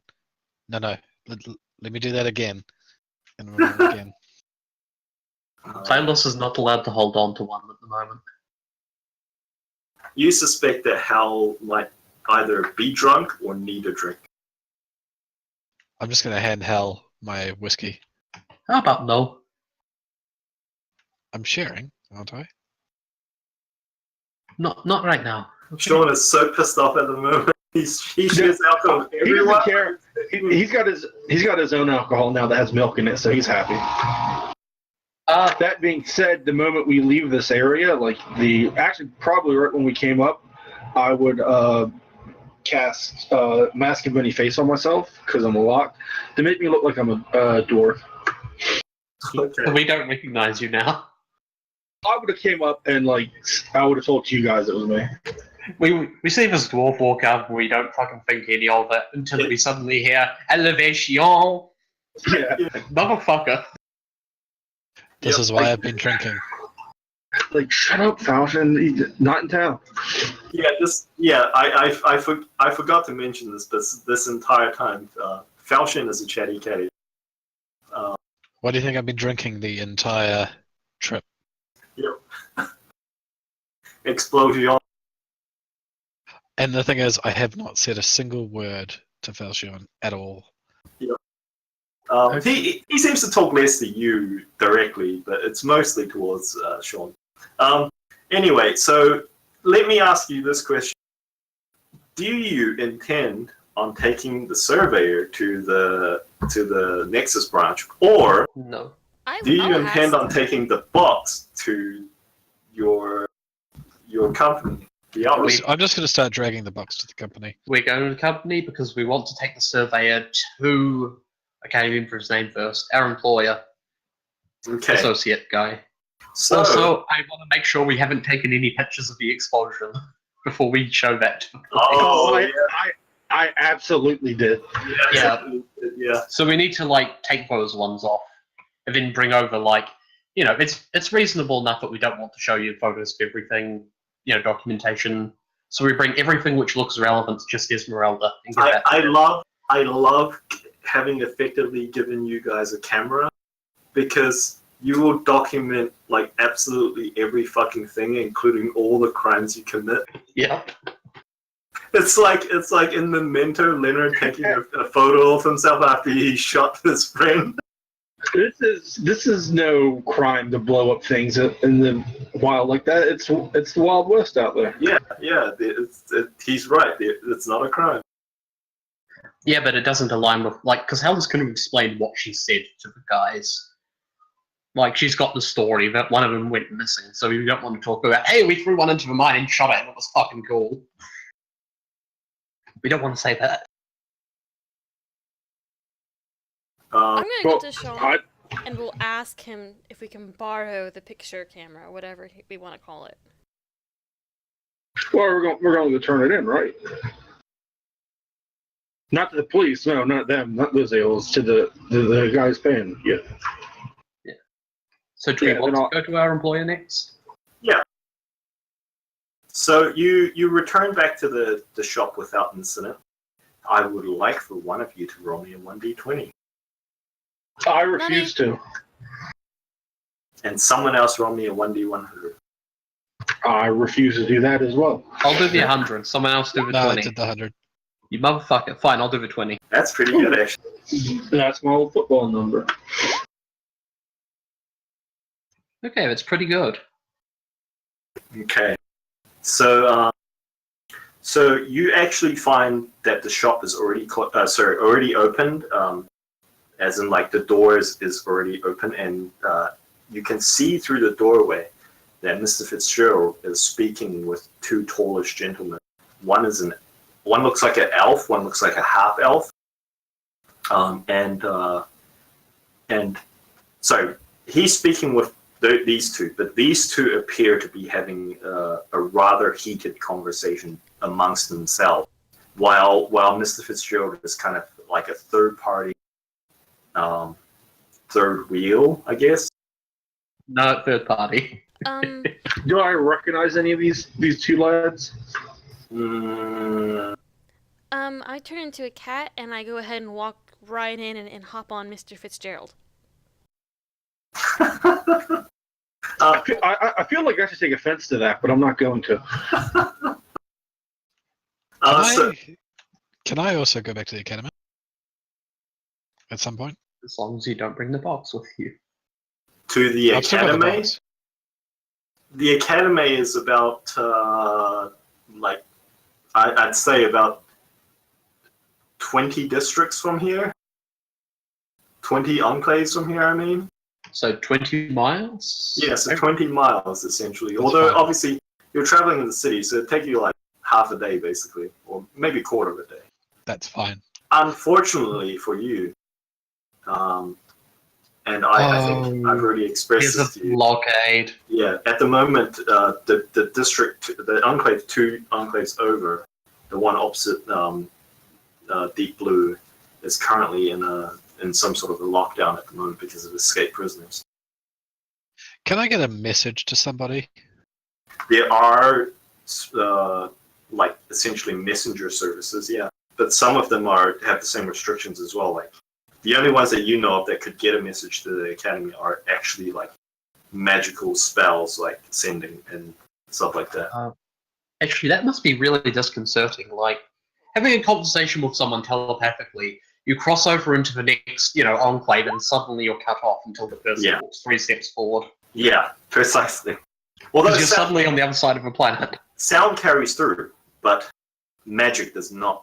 Well, seemingly does not. It's weird. Like some magics do, but things like singing and stuff like that doesn't go through. It's like you're literally thousands of miles away.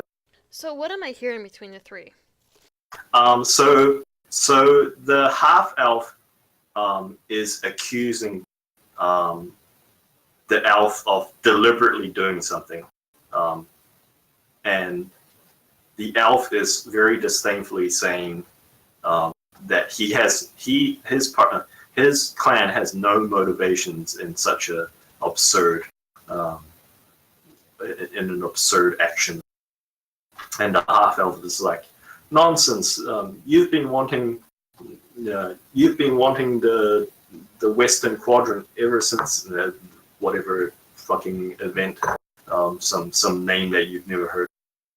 And Mr. Fitzgerald says, "Look, I'm sure," and he's surprised as he's jumped on by a cat, and he's like, "Oh, where'd you come from, dear?"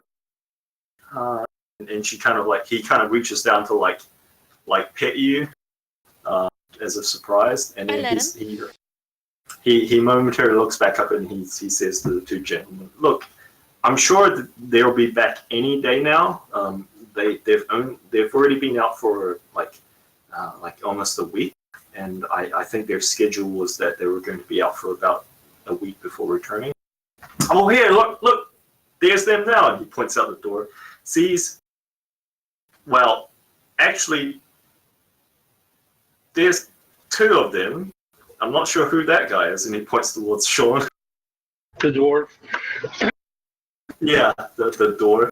I'm not sure who the dwarven gentleman is, but I'm sure they have news about your party. And you look, and yeah, like the half-elf gentleman is wearing a Windshore pin. Okay. If I and- see the Windshore pin, then I would have turned back to my halfling size. Oh yeah, Are they sitting or standing? They are both standing. What about Mr. Fitzgerald? Mr. Fitzgerald is standing as well, but he's short enough that he may as well be sitting. He's a gnome, right? Oh, he's the same size as me. Then never mind. Then I would have jumped down and then transformed. Yeah. Wait, you're from the Windshore? Yeah. I thought Yeah. that bitch had already come back to claim a reward. And he says, "No, we haven't gotten news from the constabulary yet. Are you saying that the Windshore has been found? Where are they?" And he looks over your shoulder. Some bitch took everything we found. Came running Wait. back for the reward. What did you find? The half elf exclaimed. Hey, Sean. That. That's me. Hand it here. Like, I think Hal wants to browse through it on her own to skip over the incriminating ones, to look for the pictures of the party and the camp and whatnot. I'm the middleman. Yeah, she'll take out the head of the automaton. The elfin gentleman turns around and examines your group. He nods slightly towards your direction, Hal, to acknowledge your Did existence. Lilith follow us? Lilith did follow you. She's looking a little bit unsure, but she's circling around like the blocks, sniffing at posts and various other I'm gonna hand things. with some of my whiskey. No. Hal's gonna call Liv over and give her a scratch. Okay, yeah. I'll look at whoever has the pictures, and I go start at the very very beginning because there was nothing there was nothing wrong with the very beginning of the journey. Okay, yeah, and he, Mr. Fitzgerald, quickly cycles through, looking through the thing, while the half-elf gentleman seems to be he's pestering all of you with questions like, "Where's the Windshore Company?" and "Where's the Windshore Party?" and I like to think that the first Are four or five pictures, half of them have a giant green finger over it. I should make it clear that the Windshore representative, and he hasn't introduced himself yet, is asking you guys questions like, when are they returning? Are they right behind you? Hold Like, on. I don't We're see gonna them. get to the pictures. You can hold your horses. They're dead. Everybody's dead. Yeah, they're dead, bro. He has the blood drain. You see the blood visibly drain from his face, and he says, dead? Yes. Hal takes off the quiver and holds it out to him. Yeah, my condolences. It's a good thing you didn't put the explosives in the quiver. Yes, it is. He takes it and he kind of holds it like gingerly, and he looks down at it and he says, "Everyone." Unfortunately, yes. There was. Oh no, correct me if I'm wrong, Kev. There was one we didn't find, Yeah, wasn't there? there was one person you did not find. All accounted for but one. We don't know what happened. We assumed that it was Esmeralda that was part of that party, but looking back now, we can see that we're wrong. No, we didn't. She was a human. She was a Oh. human. Never mind them. This whole time I thought she was an elf. I don't know why. And then the Alvin gentleman, who's this guy has been accusing of something this entire time. He's wearing a signet ring, and the signet ring has a 3-leaf. So it's like a 4-leaf clover, but one of the clovers is missing, and it seems to be made out of either platinum or mithril, some silvery substance. And he says, by the way, he nodded at you, Hal, to acknowledge your existence, as if like a friendly nod between equals. I'm not sure how you respond. She's going about her business, being professional. Yeah, and then he says, well, clearly, as you can see now, this entire debacle has been of no concern of mine. And he turns directly towards you, Hal, and he says, when you found the Windshore Company, did you perhaps recover anything Oh, unusual from the party? We found a quiver that was magical. That's pretty unusual, isn't it? No, I'm talking about unusual in the sense of not from here, and he taps one of his heels on the ground. are you talking Hal about raises a the dog? brow. No, the dog, and he says dog with like, you could hear the quotation marks. So, Kev, is this he's asking Hal about something in particular the two of them would know, but something which Hal doesn't know? No. He's asking how he's directing the question at you because you're an elf, but he's Yeah. asking the group in general, and he's asking essentially if you guys. He's suspecting that the Windshore Company found something, and he wants to know if you have whatever they found. Oh, don't But they you have guys- their guild gear? You do, but you ascertain. Well, I don't know if Luna would ascertain, but Hal would ascertain that he's not asking about any of their gear. He's asking about something they may or may not have found out there somewhere. I start going through the pictures from their thing. You show him the pictures on the server. Wait, are we No. No, we're going through them ourselves, aren't we? Yeah, We don't- Mr. Fitzgerald is currently looking through them, and he's like, Yeah. "Oh, that's No, fancy." I'm talking about the Windshore group. Their stuff. Yeah, but we haven't got that stuff, and Mr. Fitzgerald has the looky thing.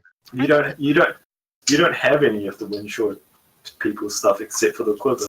Oh, Can I do a general intelligence to try and remember anything unusual we might have picked up? Because I can't remember what gear they had. You don't remember picking up anything that's like Yeah. screams outright unusual. The only thing that actually roll me an intelligence check, and I will give you advantage on this roll. Didn't we get some healing potions? All of you can roll this check. Even me, I wasn't there for it. So Luna, the hold only on, thing that's a that throw. No, keep it. it's fine. It's a natural 20. Okay. The only thing that jumps out immediately to you when he mentions something not from here, and he taps his foot on the ground as to indicate the nexus. The only thing that would jump out at you is 1, the explosives. to that 3-part tuning fork.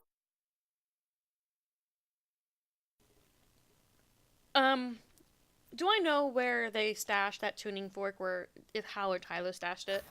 One of you has it on you. Yeah, Hal has it. Do I know where Yeah. you stashed it? Yeah, it's in a backpack, probably. So do you guys like, how do you respond to his question? Hal shrugs. I try to get into his backpack. Into Hal's backpack. What are you doing? Hold on, I want Hey, to grab hold on. something. What do you do? Don't just grab things off me. Tell me what you're looking for. The fork. I've got things in there of my own. The fork. The fork. Hal looks at the dude. You can see that something has perked his interest. What For are now. you looking for exactly? I mean, we could just pull out any random thing and you could claim that's what you're looking. No, You need no. to give us some more details here. Hold on, Luna. Just She let him do doesn't his know what best. she doesn't know exactly what it's called, but she goes, you hit it and it goes ding. Don't. Luna. Shh. Could I see this object? What are you looking for first? Tell me. Fork.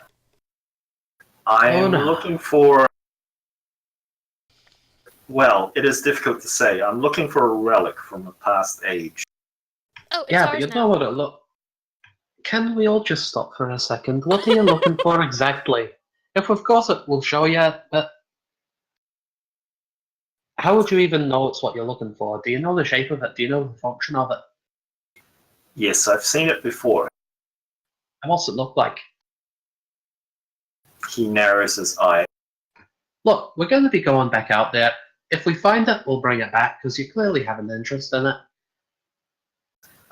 He opens his hand with 2 fingers, and you can see that this is a casting pose.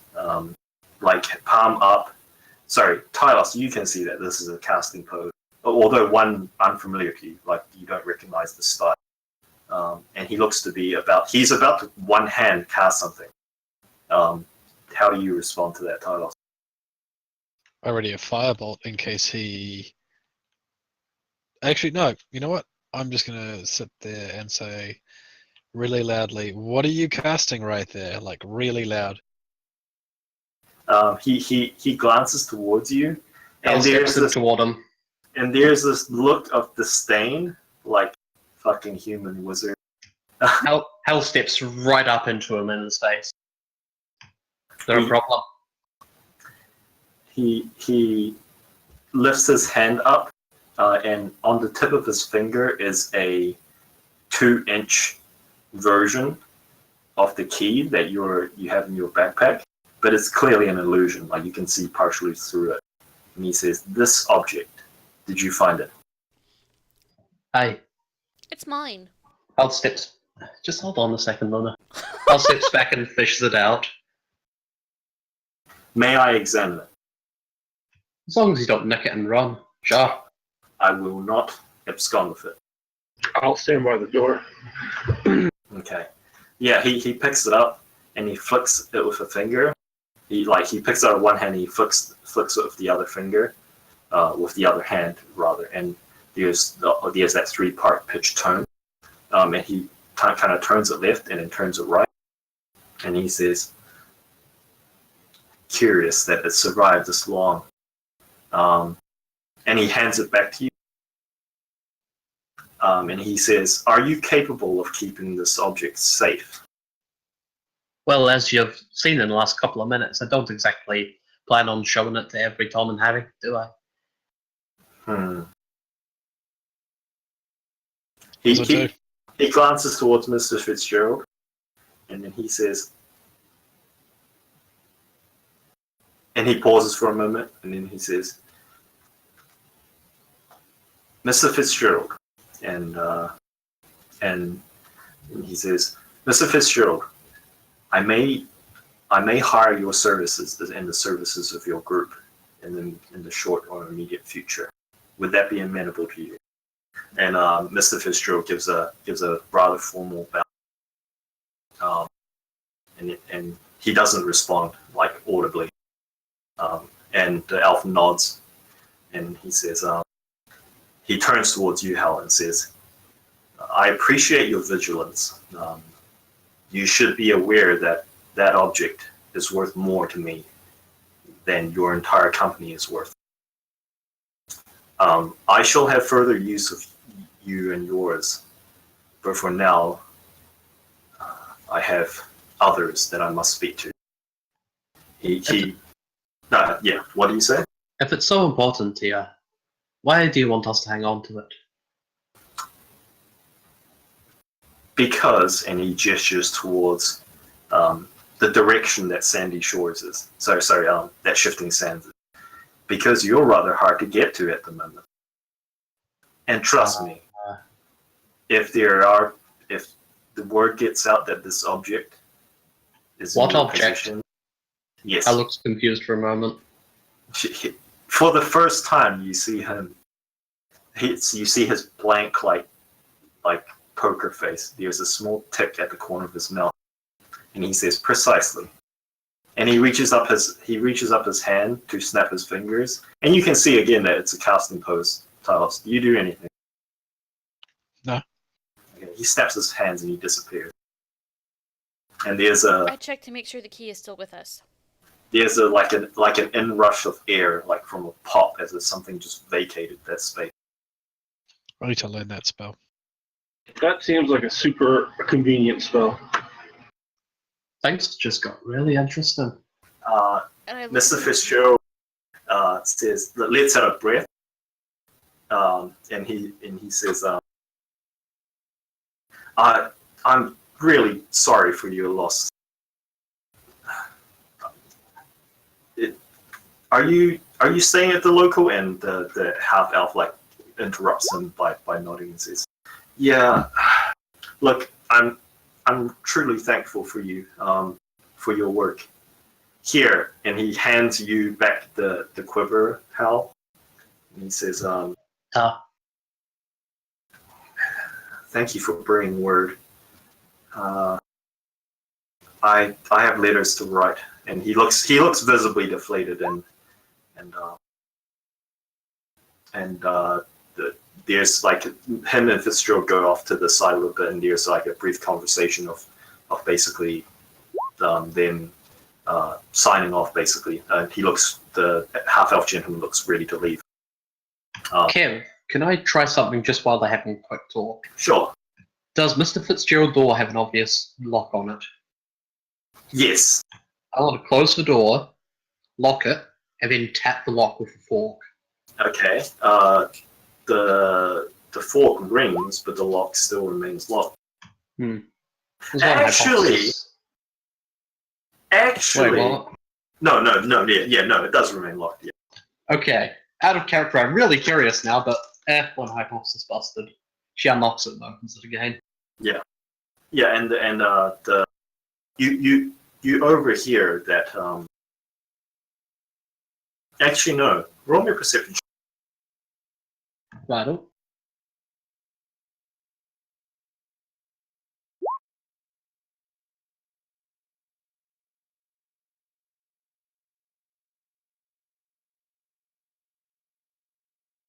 That's it. So you overhear Mr. Fitzgerald address this half-elf gentleman as Ivarnus. So I'll spell that. They seem to be on they seem to know each other, despite the fact that it's obvious that Ivarnus works for Winshore. It's possibly like professional colleagues or something they've met before. But yeah, the Mr. Fitzgerald sees him to the door. And he says, and he turns back to you after the half-elf gentleman has left and says, "Well, I'm glad to see you all, but that was a rather tense scene." Tense is one way to put it. Where's Hanu died. he sighs and lets out a deep breath. And he says, "Well, I guess ours is a dangerous business. But I see you've picked up a friend here, sir. Mr. Fitzgerald. You can call me Fitzgerald." I looked at the is it Winshore just- guy. Pardon? I said I look at the Windshore guy and I go, we learned that most of the people that are exploring those woods, if they're carrying metal, they will be attacked by the. She points to the metal men Oh. head. Unless you jumped in before, the Windshore guy has left. I thought the Windshore guy was still here, and that the No, elf no, guy left. him and Mr. Fitzgerald signed off, and then Mr. Fitzgerald saw him off. His name was Avernus. Oh, okay, yeah, I would have jumped in before he left. Okay. He looks, he like nods but looks blankly at you, and then he basically.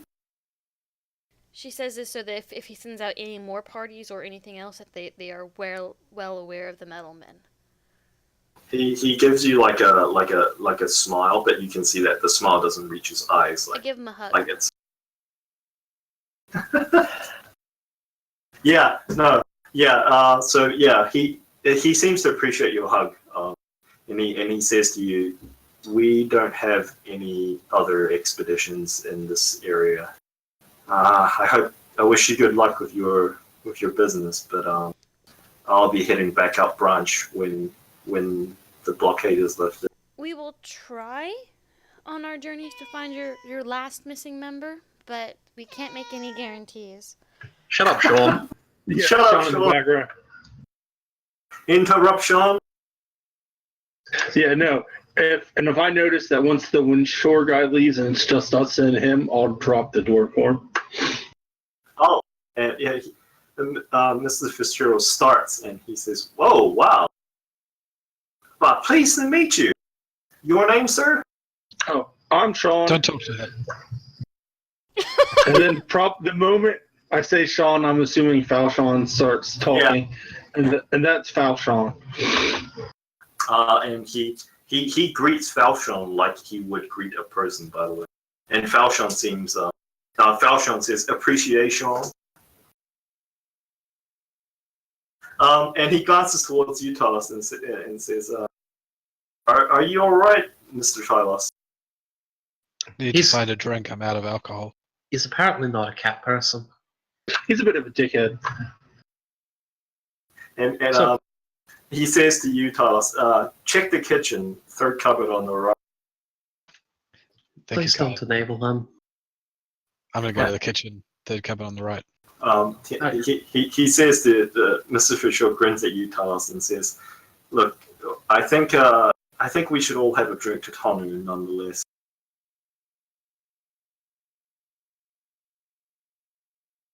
Hey, Yeah. Great idea. And when you return with the bottle, do you bring glasses, or do you just take the bottle for yourself? I'm swinging from the bottle as I walk in. No, I'll bring glasses. Okay.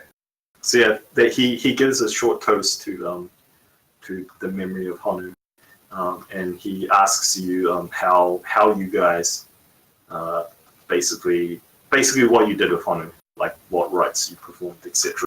Water burial. with Nice. fire. That seems appropriate, yeah. Knowing what I know about him and his tribe. Well, I see you have quite a lucrative trip out here. What's this? And he points towards this image that's just completely overexposed, just completely whited out. That's when we tested one of these explosives. There's Yeah. two blurry silhouettes of two people with their arms thrown over their face. So, we found a mine, right? And this is a wee village of kobolds, and they reckon the place is full of silver, it was, wasn't it? Silver. Yeah. So it turns out she takes the automaton head to her hand, turns it over. Silver Bunch was of what these. Silver was what you were interested, but there was also signs of just base metals like iron and stuff Yeah. like that. There was a group, maybe 3 dozen, 4 dozen of these things, to mining the place out. So, had the idea of trying to lock the things in, block the entrance, collapse it behind them, and maybe see if the things run out of power trying to dig their way out. Did I you, show figure him, these might be worth a pretty penny. did you show him the head? Yeah, she's got the Yes. head in her hand right now. She's just He Turn gasps. He gasps and he says, where'd you find this? shit. There are dozens of the bastards out there. I haven't no, seen- Hold on. Hana took pictures of when we were going down of the lake, and she'll point to the picture of the lake. You found this in a lake? It's a metal min, right? So this is Now where this they're one at. came out of. This one came out of a mine. Yeah, these things are mining. Wait. They were working? Yes. They're mining. We killed a few too. Oh, wow. They attack anyone who's carrying metal. Try to take it for themselves. And he says, I haven't seen work like this outside of museums and the Artificer Guild. Well, And maybe if we're lucky, he's like 40 of them. True. trapped somewhere. true to a gnome. He like without asking for your, I don't know how you respond to this, but without you asking for your permission, he like hops off, goes to like a side bench, grabs like some sort of like a tool case, and he starts like unscrewing like one of the ratchets or bolts on one of the forehead plates to like take a look inside the thing's interior. You can have a thing. Yeah, and he seems enamored with the thing, and he just starts like, and he just Jeez, if starts you think that's good, we've got maybe 40 of them possibly trapped. in the mine. Okay, they all had mining tools, but we caused a pretty big boom, so hopefully they won't be able to get out. Wait. What was this about a boom? Oh yeah, we blew up a mine. Trying to trap them inside. I point to the crate that we brought in. Yeah, Hell unfolds the map and like points at the location. Okay, yeah. He doesn't immediately respond to the crate pointing, and he says, so what? And he what condition is the working mine? And he starts like going through the Pictures. the pictures of the survey. Yeah. And he says, "Well, I guess that's unfortunate that I won't question your methods. That you did what you had to, I suppose." I think of it this way: either they're gonna mine their way out and clear it again, in which case, hey, just keep mining the place, or they're trapped in there, which means we have an even bigger fortune to dig out. Yeah. I suppose, regardless of which, like, even if the mine was still workable, you would still have to, run these things off and. Well, I suppose that's not our problem. That's I wanna not our pull line of out- business.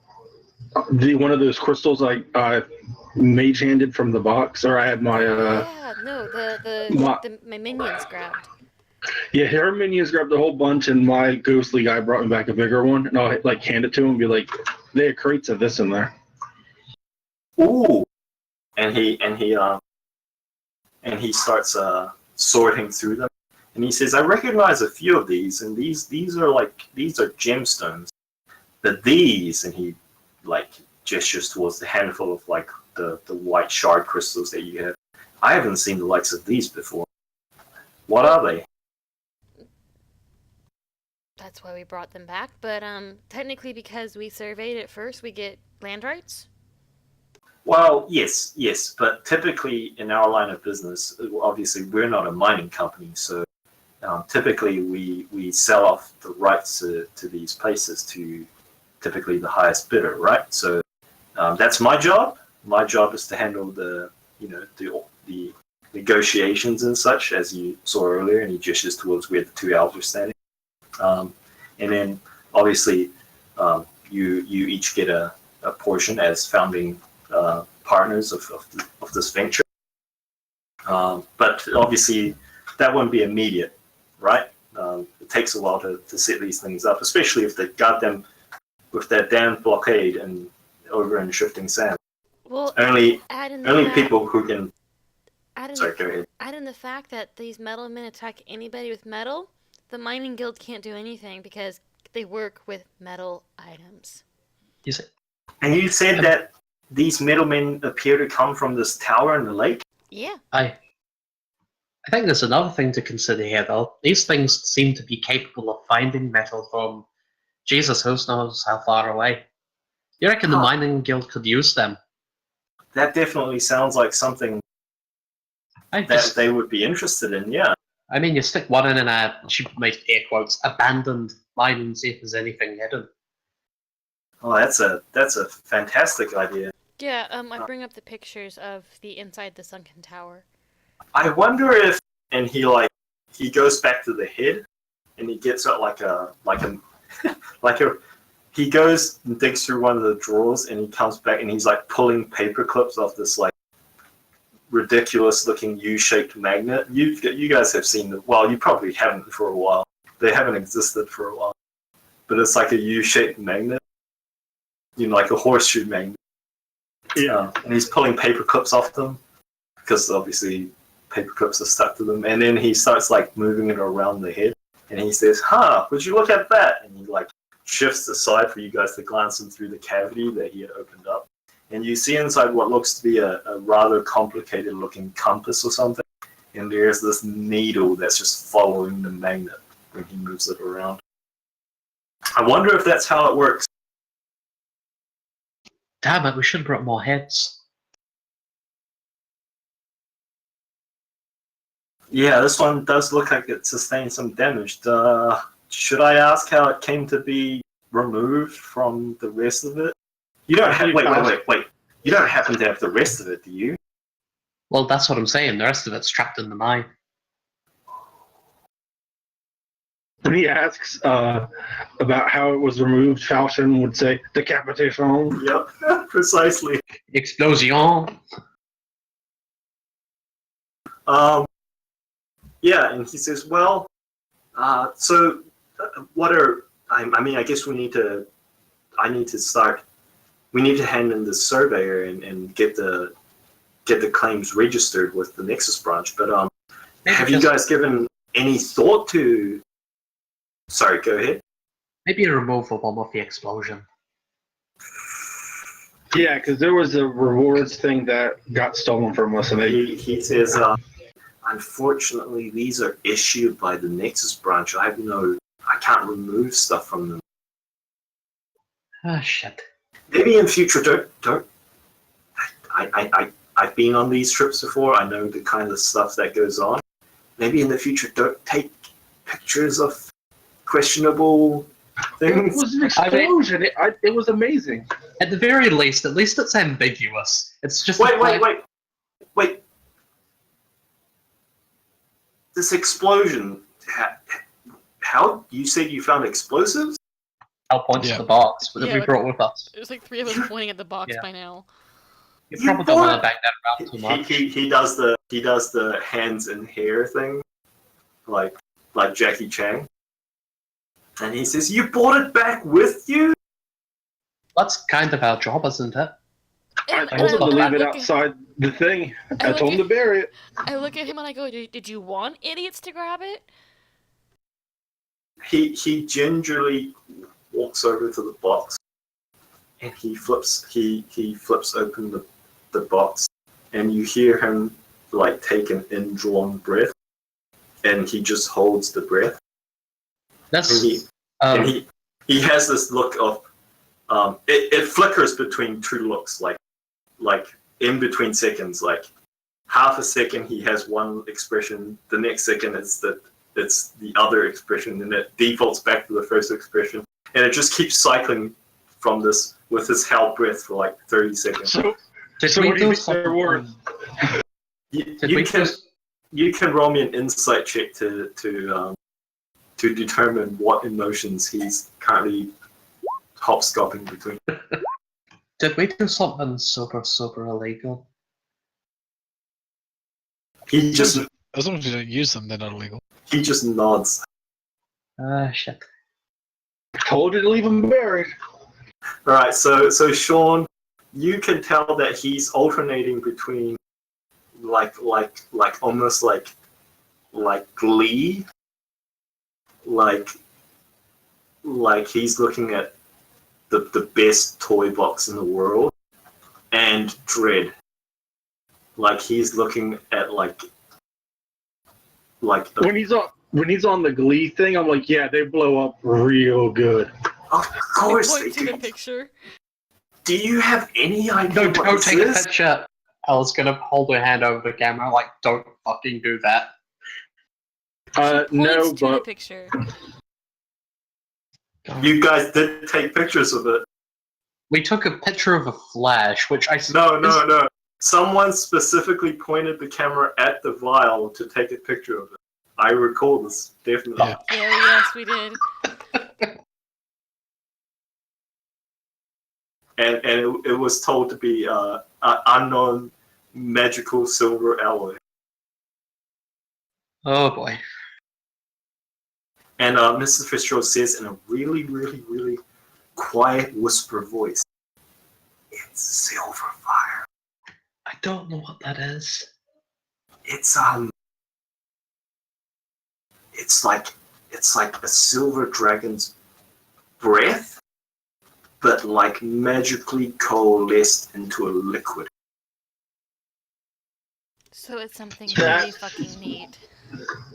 So we So- probably shouldn't drop it. No, don't drop it. Should we throw it then? No, don't. He slams it. Carlos. He slams the box shut so that no one's looking at the. I got the biggest grin on my face. Hal immediately puts her hands like sort of under the box as he's slamming, under the lid as he's slamming it. Like, no, He's like, "Shit! gently. What are we going to do with it?" I thought we could sell it. No, well, are you crazy? I'm called Wars. We could, That's so illegal. I don't even know how to. we I could, don't even know how to articulate how illegal that is. we could take it back down somewhere. Bury it somewhere far away. I mean, I'm split halfway between not wanting to move it and not wanting it to be here. Well, maybe put it this way. Like, she takes off the quiver. I was almost going to put it in here, and then it started shaking a wee bit, so I didn't do that. Do you know what would happen if I did put it in here? He shakes his head. Okay, so I'm not going to do that.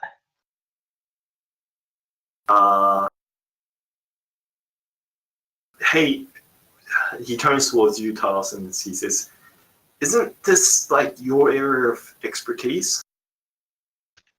Oh, I kind of like shrug. Drunkenly. You're still drunk, by the way, I think. I've been drinking the whole time. And he says, this is a bit of a conundrum. Actually, yes. Who are the Nightingales? He glances up at you and says, "Where did you hear that name?" And would it Point be to a a picture problem of if they? Esmeralda. Oh, and would it be a problem if they knew that we have this? You cycle through to the picture of Esmeralda, and you find that you're looking at Esmeralda, right? Her clothing, her outfit, her face is a blur.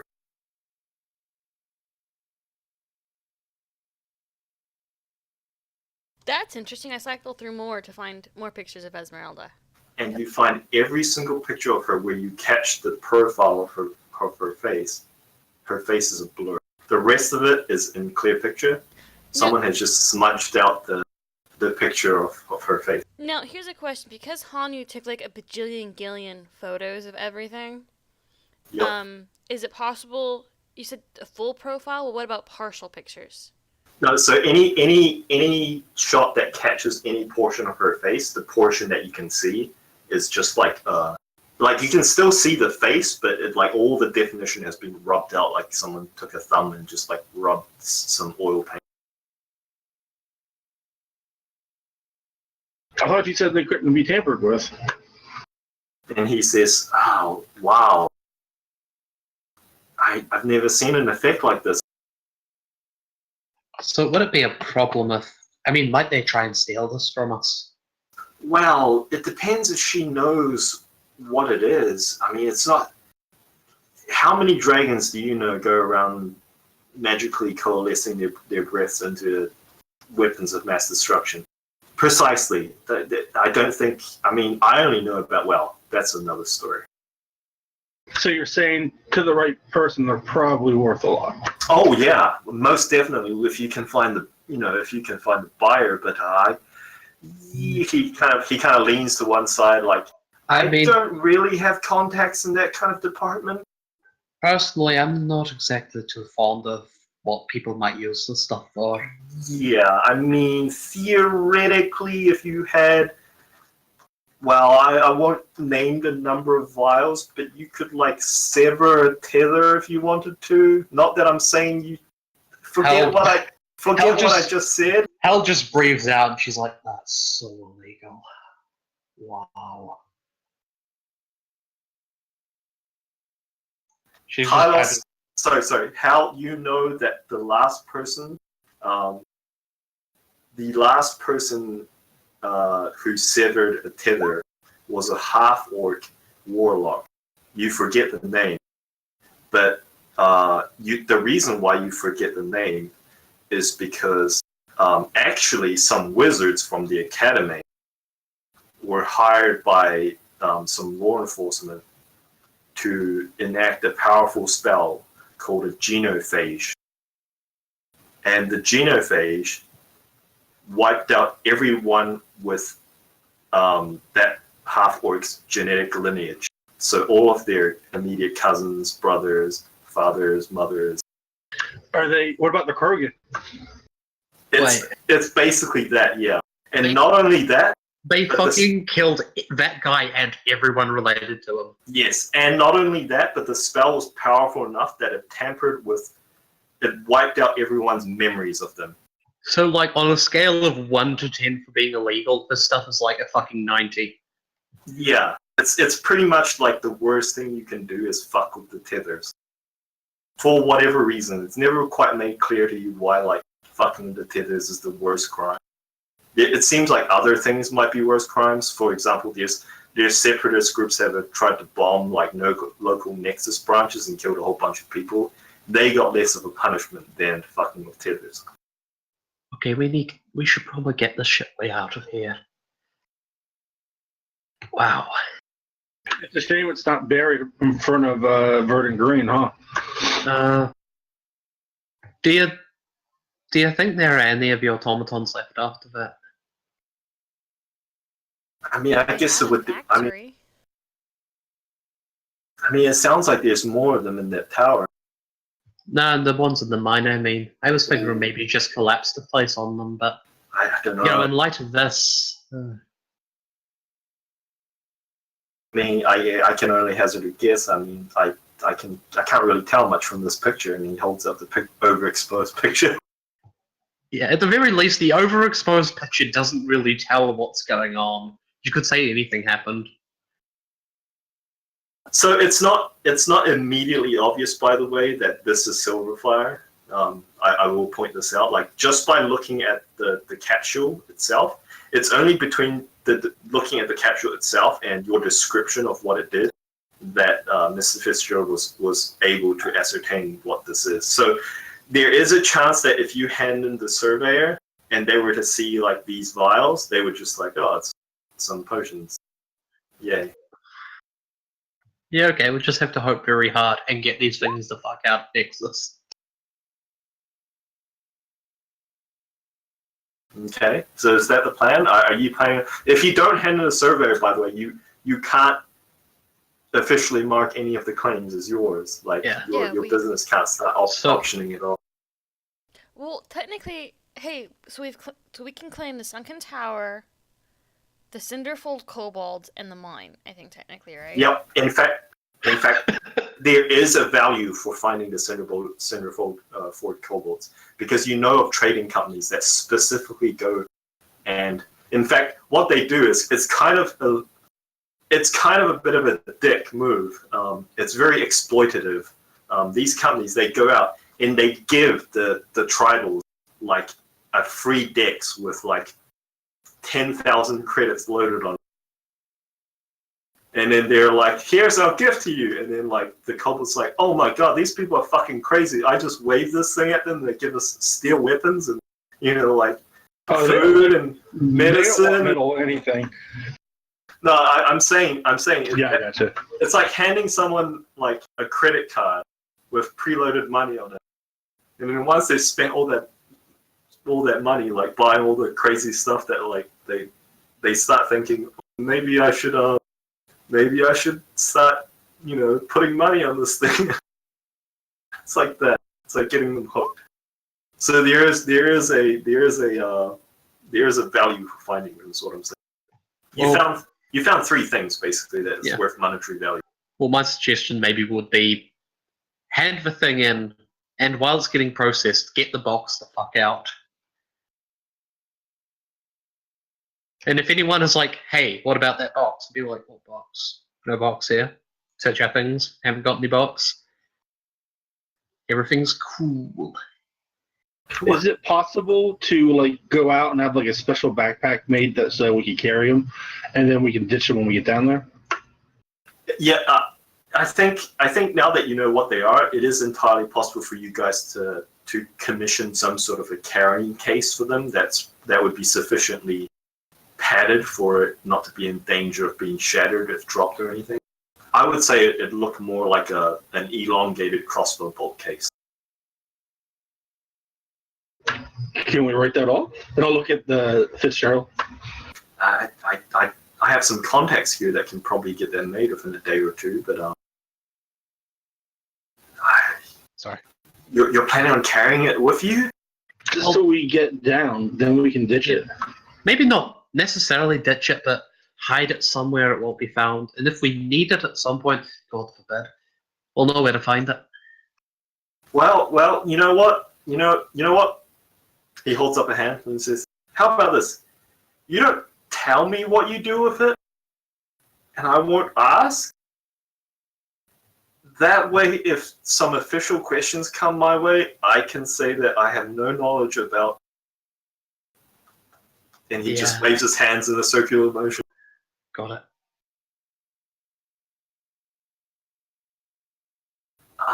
You mentioned nightingales earlier. What was that about?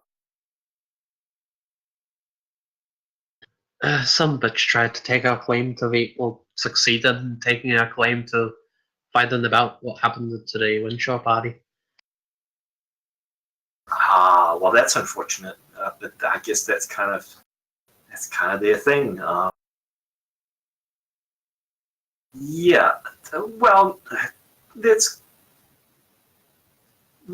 say that the Nightingales are the local underground here along this front. Although I wasn't aware that they had a local chapter. I think the chapter that I've heard of was based in Sandy Shores and Shifting Sands, and their primary business was smuggling things in and out of the prison, mostly in contraband, the type of things that they wouldn't otherwise be able to get down there.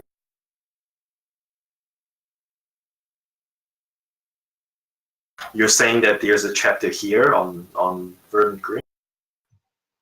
I assume so. I Sounds also like think it. they turn in the 1,000 glimmer reward for finding the missing party. And he just shakes his head and he says, "That's bad news." Well, I suppose in a good sense, that just means that Verdant Green is starting to get on the map, right? I mean, if you're not on the map, then the riffraff doesn't typically show up. I suppose that's one way of looking at it. I'm sorry, but I think that's the wrong way to look at it. I think the riffraff show up and then hide themselves in plain sight. They're already well established by the point it becomes a major hub.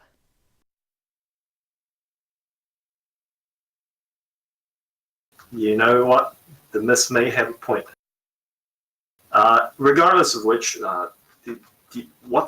may I ask what you guys are intended on doing next? Are you? Feel free to, I could advance you a line of credit. Well, I I am looking for a job. I suppose we do have an opening, and he glances towards Tyler specifically, because Tyler seems to be the one that's most objectionable to this cat's presence. And I suppose with the blockade and Shifting Sands, we won't be getting any more talent until they've sorted that out. Does anyone have any objections to us hiring on this Sean and his companion Falchion, at least on a temporary basis? I have no problem with it. I don't say a word. I start talking Hi. to Falchion. He can come. Mr. Fisher pours you another glass. So in fact, he will advance you each 100 credits. It's mostly coming out of the company fund, so. Yeah, we got 1 gold. Sorry. No, sorry, credits. He advances you each 100 glimmer from the party funds, and he says, well, it looks from your map here that you've explored about half of the commission, the actual commission here. Well, let's call it one third. But it sounds like you've had a bit of an excitement. Do you plan on staying here for a few days, or are you planning on heading straight back out? I need to send a message to somebody. I need to go restock up on basic things since those bastard kobolds took pretty much all my shit. He says towards you, well, I hear Danny down there runs a bit of an assorted adventurous shop. Although I hear there's one sitting up here in Vernon Green itself, but I don't think they're open just yet. There's like an Outfitters or something up here. I haven't been by there. But he looks towards you, Talos, and he says, if you need to get a message past, well, the blockade that's at Shifting Sands, your best bet is to speak of the administrators and clerks over in the Nexus branch. I think they'll be the only ones that have, magical sending things that. I'm going to do that. Okay. So you're sending it to the academy, right? I'm sending it to somebody directly in the academy. Okay, so when you get there and you explain who you're sending it to, do you explain who you're sending it to? I think you have to, actually. Never mind. Yeah. So they will inform you that the only things that correspondence that can make it past the blockade at the moment, and he informs you quite severely that you're not allowed sending messages to anyone in Shifting Sands. Like, it can only bypass Shifting Sands. You can't send it directly into, which I assume you're not doing so. Where is the academy in the Shifting Sands? No, it's past. It's on the other side. It's going to the academy also. Yes, and you show him your academy credentials, and he did inform you that the message was 20 glimmers, but because you're an academy wizard and you're sending it to the academy, you get a 50% discount, so it's only 10 glimmers. Can I send 2 messages? Yep, sure. Who are you sending them to, or do you just want to PM this to me? I'll PM it. So you do so. You send a message. Sure. And in fact, the way that they send the message, by the way, isn't through a sending spell or anything. The clerk takes from a case underneath from the back storeroom, and he hands you, well, he doesn't hand you, he places in front of you a silver bird figurine. And you recognize this as a figurine of power. And you whisper your message into it. It turns into a bird, and it physically flies off in the direction of the portal interface between here and Deep Blue. That's how you transfer messages across a magical portal interface. You use physical, magical carriers.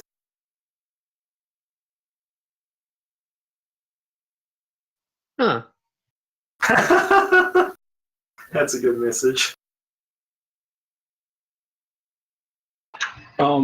Sean will offer to take the silver fire back down and bury it, like waiting for them, and I'll just wait for you guys down there at with Denny.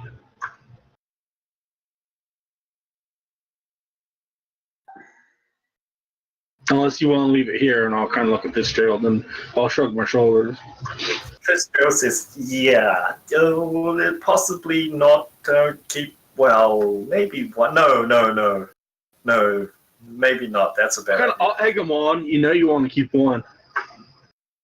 Roll me a persuasion check.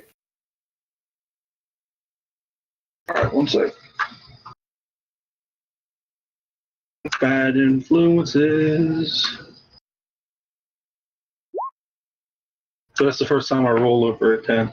That's funny. He looks towards you, Hal. Mr. Fisher looks for you, and he says, maybe keep one I mean, You know- if you think that's best, for, experimentation. just don't blow yourself up, yeah? So he gingerly lifts one out, and he tips out a cigar case, like 6 or 7 cigars, and he places it gingerly in the velvet interior, and closes it and carries it very carefully off somewhere towards the storeroom. I'm gonna go pick up all the And cigars and pocket them. I, Oh yeah, okay. So add 6 fine gnomish cigars to your inventory. I realized something. This works even better for us. If we get caught out, we can show them the 8 vials and be like, yeah, okay, must have stolen one and we used one to blow up the cave. Now we have an excuse. Sure. Hopefully we won't be caught. Let's get these fixed the fuck out of here. Yeah, I mean, if could me and it's up to you if you want. One, if you want me to carry it by myself, and 2, can I have my unseen servant carry the other end? No, Hella's not going to let you do that. She's going to carry the other end. Fuck it. Oh yeah, that's fine. Then yeah, I mean, just go down tether with me, and we'll wait for you guys at Denny's. We'll track something over the symbol on top. Yeah, We'll just scrape get, it like, out a or something. blanket. We got Yeah. a blanket. You do Just- remember that there is a symbol on top. Yep. Good. Yeah. Good We, cat. we sit a small, find another small box in Fitzgerald's office and sit it on top. Like we're moving 2 boxes. One big one and a small one on top. Roll me a 1d100. Oh boy.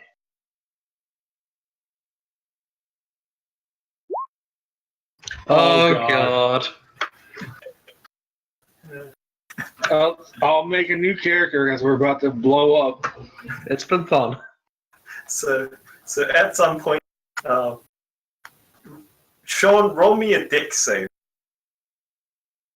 I'm good at this. Yeah, that's what I said before I rolled the D100.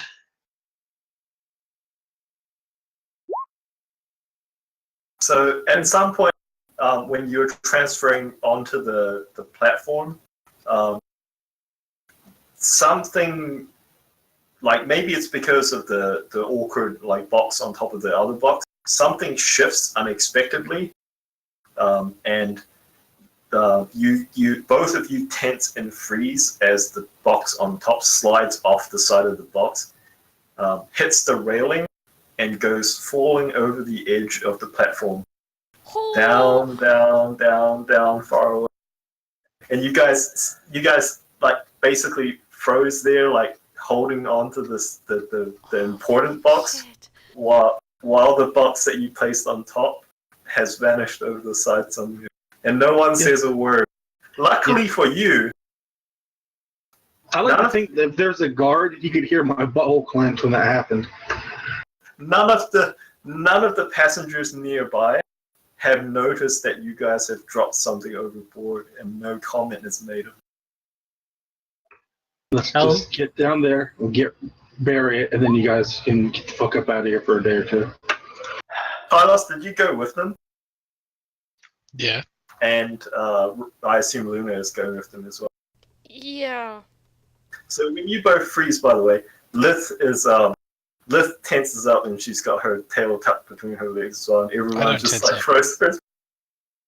And I look at the man and I go, can we blame this on the nightingales?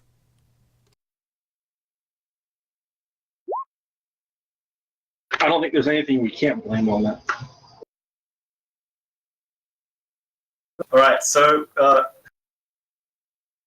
You think they might have some kinds of security railing to stop that from happening? okay, So, was it one of the explosions that dropped? No. No, it was the thing we had on top of it. If it was one of the explosives that dropped, I don't think we would be getting back up. Oh, Yeah, that's there what would I was be- like. I thought it was one of the explosions.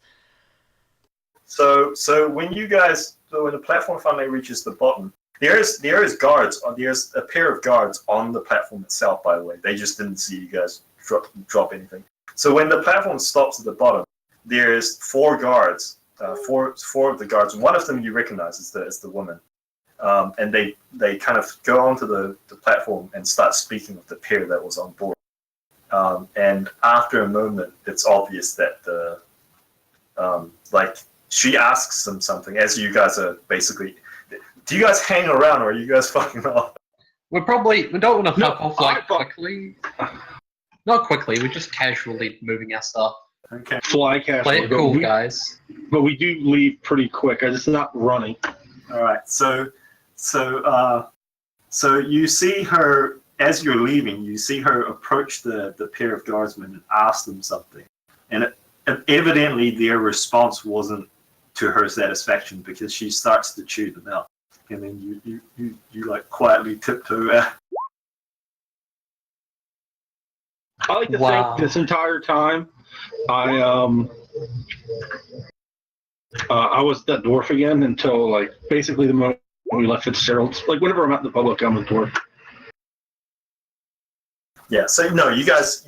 So Talos would have went in that direction anyway. So I assume you guys went with him, and you guys turned the survey. And they basically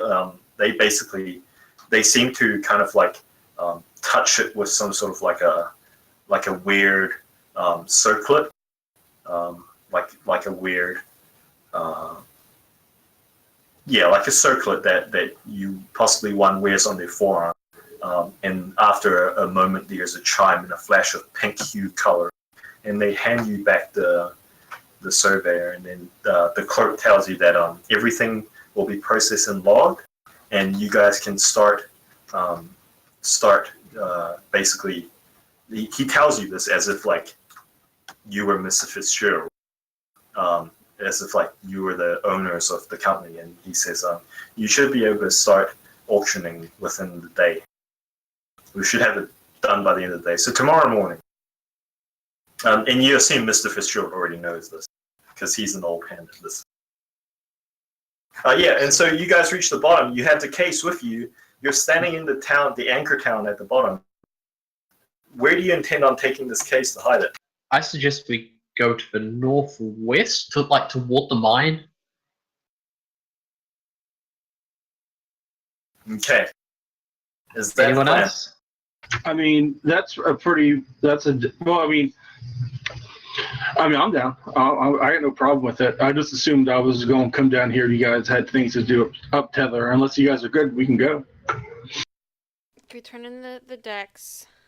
So yeah, let's go hide it near the mines. Well, at least toward the mines, I think. Before we go, we'll go grab a couple things off of Denny. I'm not sure what they are, but I'll get them to you. Yeah, Not that you just have the proper PM ones. them.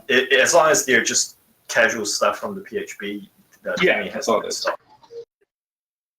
So, do we want to hide it near the town or near the mine? Near the mine, I think. Because that means we're going to have to carry it further again. Talos, did you tell me what the second message was? The second message is the second line.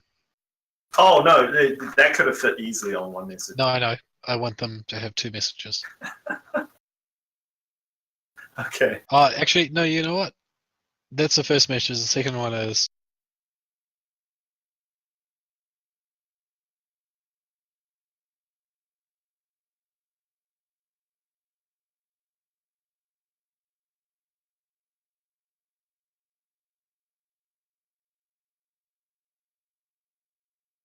Okay.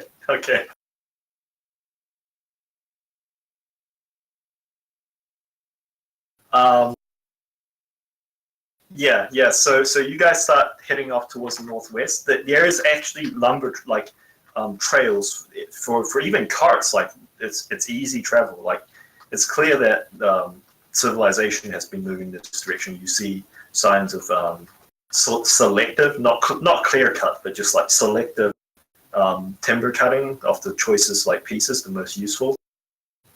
You start heading in that direction. It's easy going. This is on day 7, I think now. Do you guys want me to sneak ahead and make sure we don't run into any more of those robot things that we love? I mean, it wouldn't hurt, no.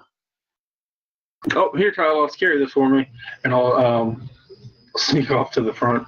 I mean, how you carry mine for me, buddy? I gotta go too. Okay, so Pete has to head off soon. So we'll wrap this up soon. But I'll tell you this: when you guys get about an hour out of town, headed northwest, so you're just starting to get into the next tile over. A sigil starts forming in the air directly in front of you, as if someone is drawing in the air. The sigil itself is about 5 feet across and 5 feet wide. Do I recognize this? You do not recognize this. Oh, but Do I recognize it? Carlos, you immediately recognize this. Someone is drawing in front of you the sigil of the mistress of the academy. She got my message. Oh shit. And then when the sigil completes, there's the sigil turns, as in rotates in the middle of the air, and when it turns back around, it's almost like reality itself is turning on a single pane. And when it turns back around, in the space where the sigil is, there is a silver bird, similar to the one that you sent off. And the silver bird is clutching beneath its legs what appears to be a large wine bottle. And it like hurriedly flaps, because it's an unwieldy weight. It hurriedly lands to like a I'll pick sovereign. up the bottle. There's a note on it. Hell drags the crate away from Tylos and the bottle. Yeah. And then the bird melts. Like it just melts into first what appears to be. I was gonna like, go for it. Yeah, you jump at it, you catch it, and it melts in your mouth until it just discorporates and disappears. You pick up the bottle. Motherfucker. The bottle has a note on it, and it says, "Thank you. I'll do you one better." And then it says it has dash.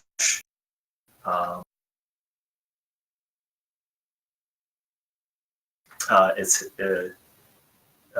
dash I Sterling.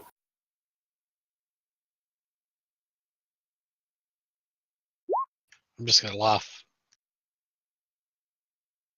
Hell is hiding behind the highly explosive box. I would like for you to roll me an Arcana check as you pick up this bottle. Okay. Do you drink from this bottle immediately? No. Okay. I'm saving it for a good occasion now. You can tell that this bottle is obviously enchanted. Like it's subtle enchantment. Like it's not obvious to anyone else, but you can see that tempered within the glassware itself are tiny sigils, almost imperceptible to the eye, and they form this weird helical pattern on the interior of the glass itself. I mean interiors and not on the inside of the glass, but like within the very glass itself, like almost like sandwiched between two panes. Oh yeah. I have very bad experience with magical bottles, so I'm very wary of this. I suppose she wants me to do something else for her again. Is all I say. What? Nothing. This is a gift from a friend. Didn't the last gift from a friend you had try to kill me? Remember that part?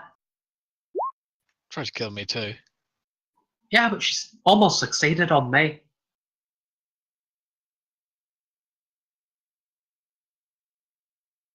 Yeah, See, but Luna's laughing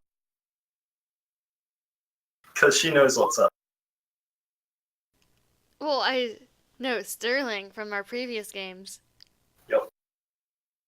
But yeah, you take that as you will, but the bottle is obviously magical, but you can't immediately tell in what way it's magical. Yeah, and we'll leave the session there with a nice gift from your academy. What's the word called? It's not alma mater. It's yeah, whatever. The expression, the academy mistress. the head of the academy. Yeah. Anyway, we'll leave it there. I hope everyone had fun. Thanks, That guys. was That was fun. I like the part where we almost exploded several times, but didn't. Yeah, that was fun. I mean, you still could. So much clenching. That, and we did give one of these vials to that crazy gnome, so we may come back and not have a job. Or you may come back and have something fucking amazing. Or we might come back and probably get arrested by 3 different people we at the level same up? time. Well, between 3 of us, I'm not Yeah. sure if Rum's character got offered the 10% or whatever percentage it was ownership of the company. He has not yet, but Mr. Fisher did give him like when he gave you each 100 glimmers in advance, he also gave Sean 100 glimmers in advance, and I guess it wasn't so much spelled out in letters and words, but the idea is that if you continue to work for them and it works out, he would offer you the same deal that he offered Honu, which was 10% share of the company Guess and all the profits of it. So if something does happen to Mr. Fitzgerald, we have a 30% ownership of the company, so it defaults to us, doesn't it? If there's no one else who owns more than 30%, yeah. Okay. Alright, I gotta go. So I'll see you guys all next week. Oh no, next week. Week after. Well, it depends on you, Pete. If you can play next week, we'll play next week. Actually, I can't do weekly now because my other game group decided, hey, the only time we have available is this time on Sunday, and Okay. Yeah, I can't do next week. yeah. So Okay. I've got a different game on every alternating week now. Same That's time. fine. Alright. See you guys. Bye. See you later. Okay, so next game is on the 23rd then. Correct. Or 24th, whatever day it is for you guys. Correct. Yep. So it's rumored that the mistress of the academy is the ancient silver dragon. So you guys worked it out. Yes. I miss Chunk so much. What I was love her that bear. daughter's name? Ida. Oh yeah, Wasn't she the Ida. daughter? Where is Edith? So you're thinking of the wrong dragon. Does she still have trunks? Is the question. I don't know. I mean, it's rumored that Tylos would tell you this if you ask her. If you ask him, but it's rumored that the mistress of the academy does have a pet polar bear who follows her around everywhere. That's amusing. All right. Well, I guess I will see you guys on Monday. Okay. Bye bye. Bye.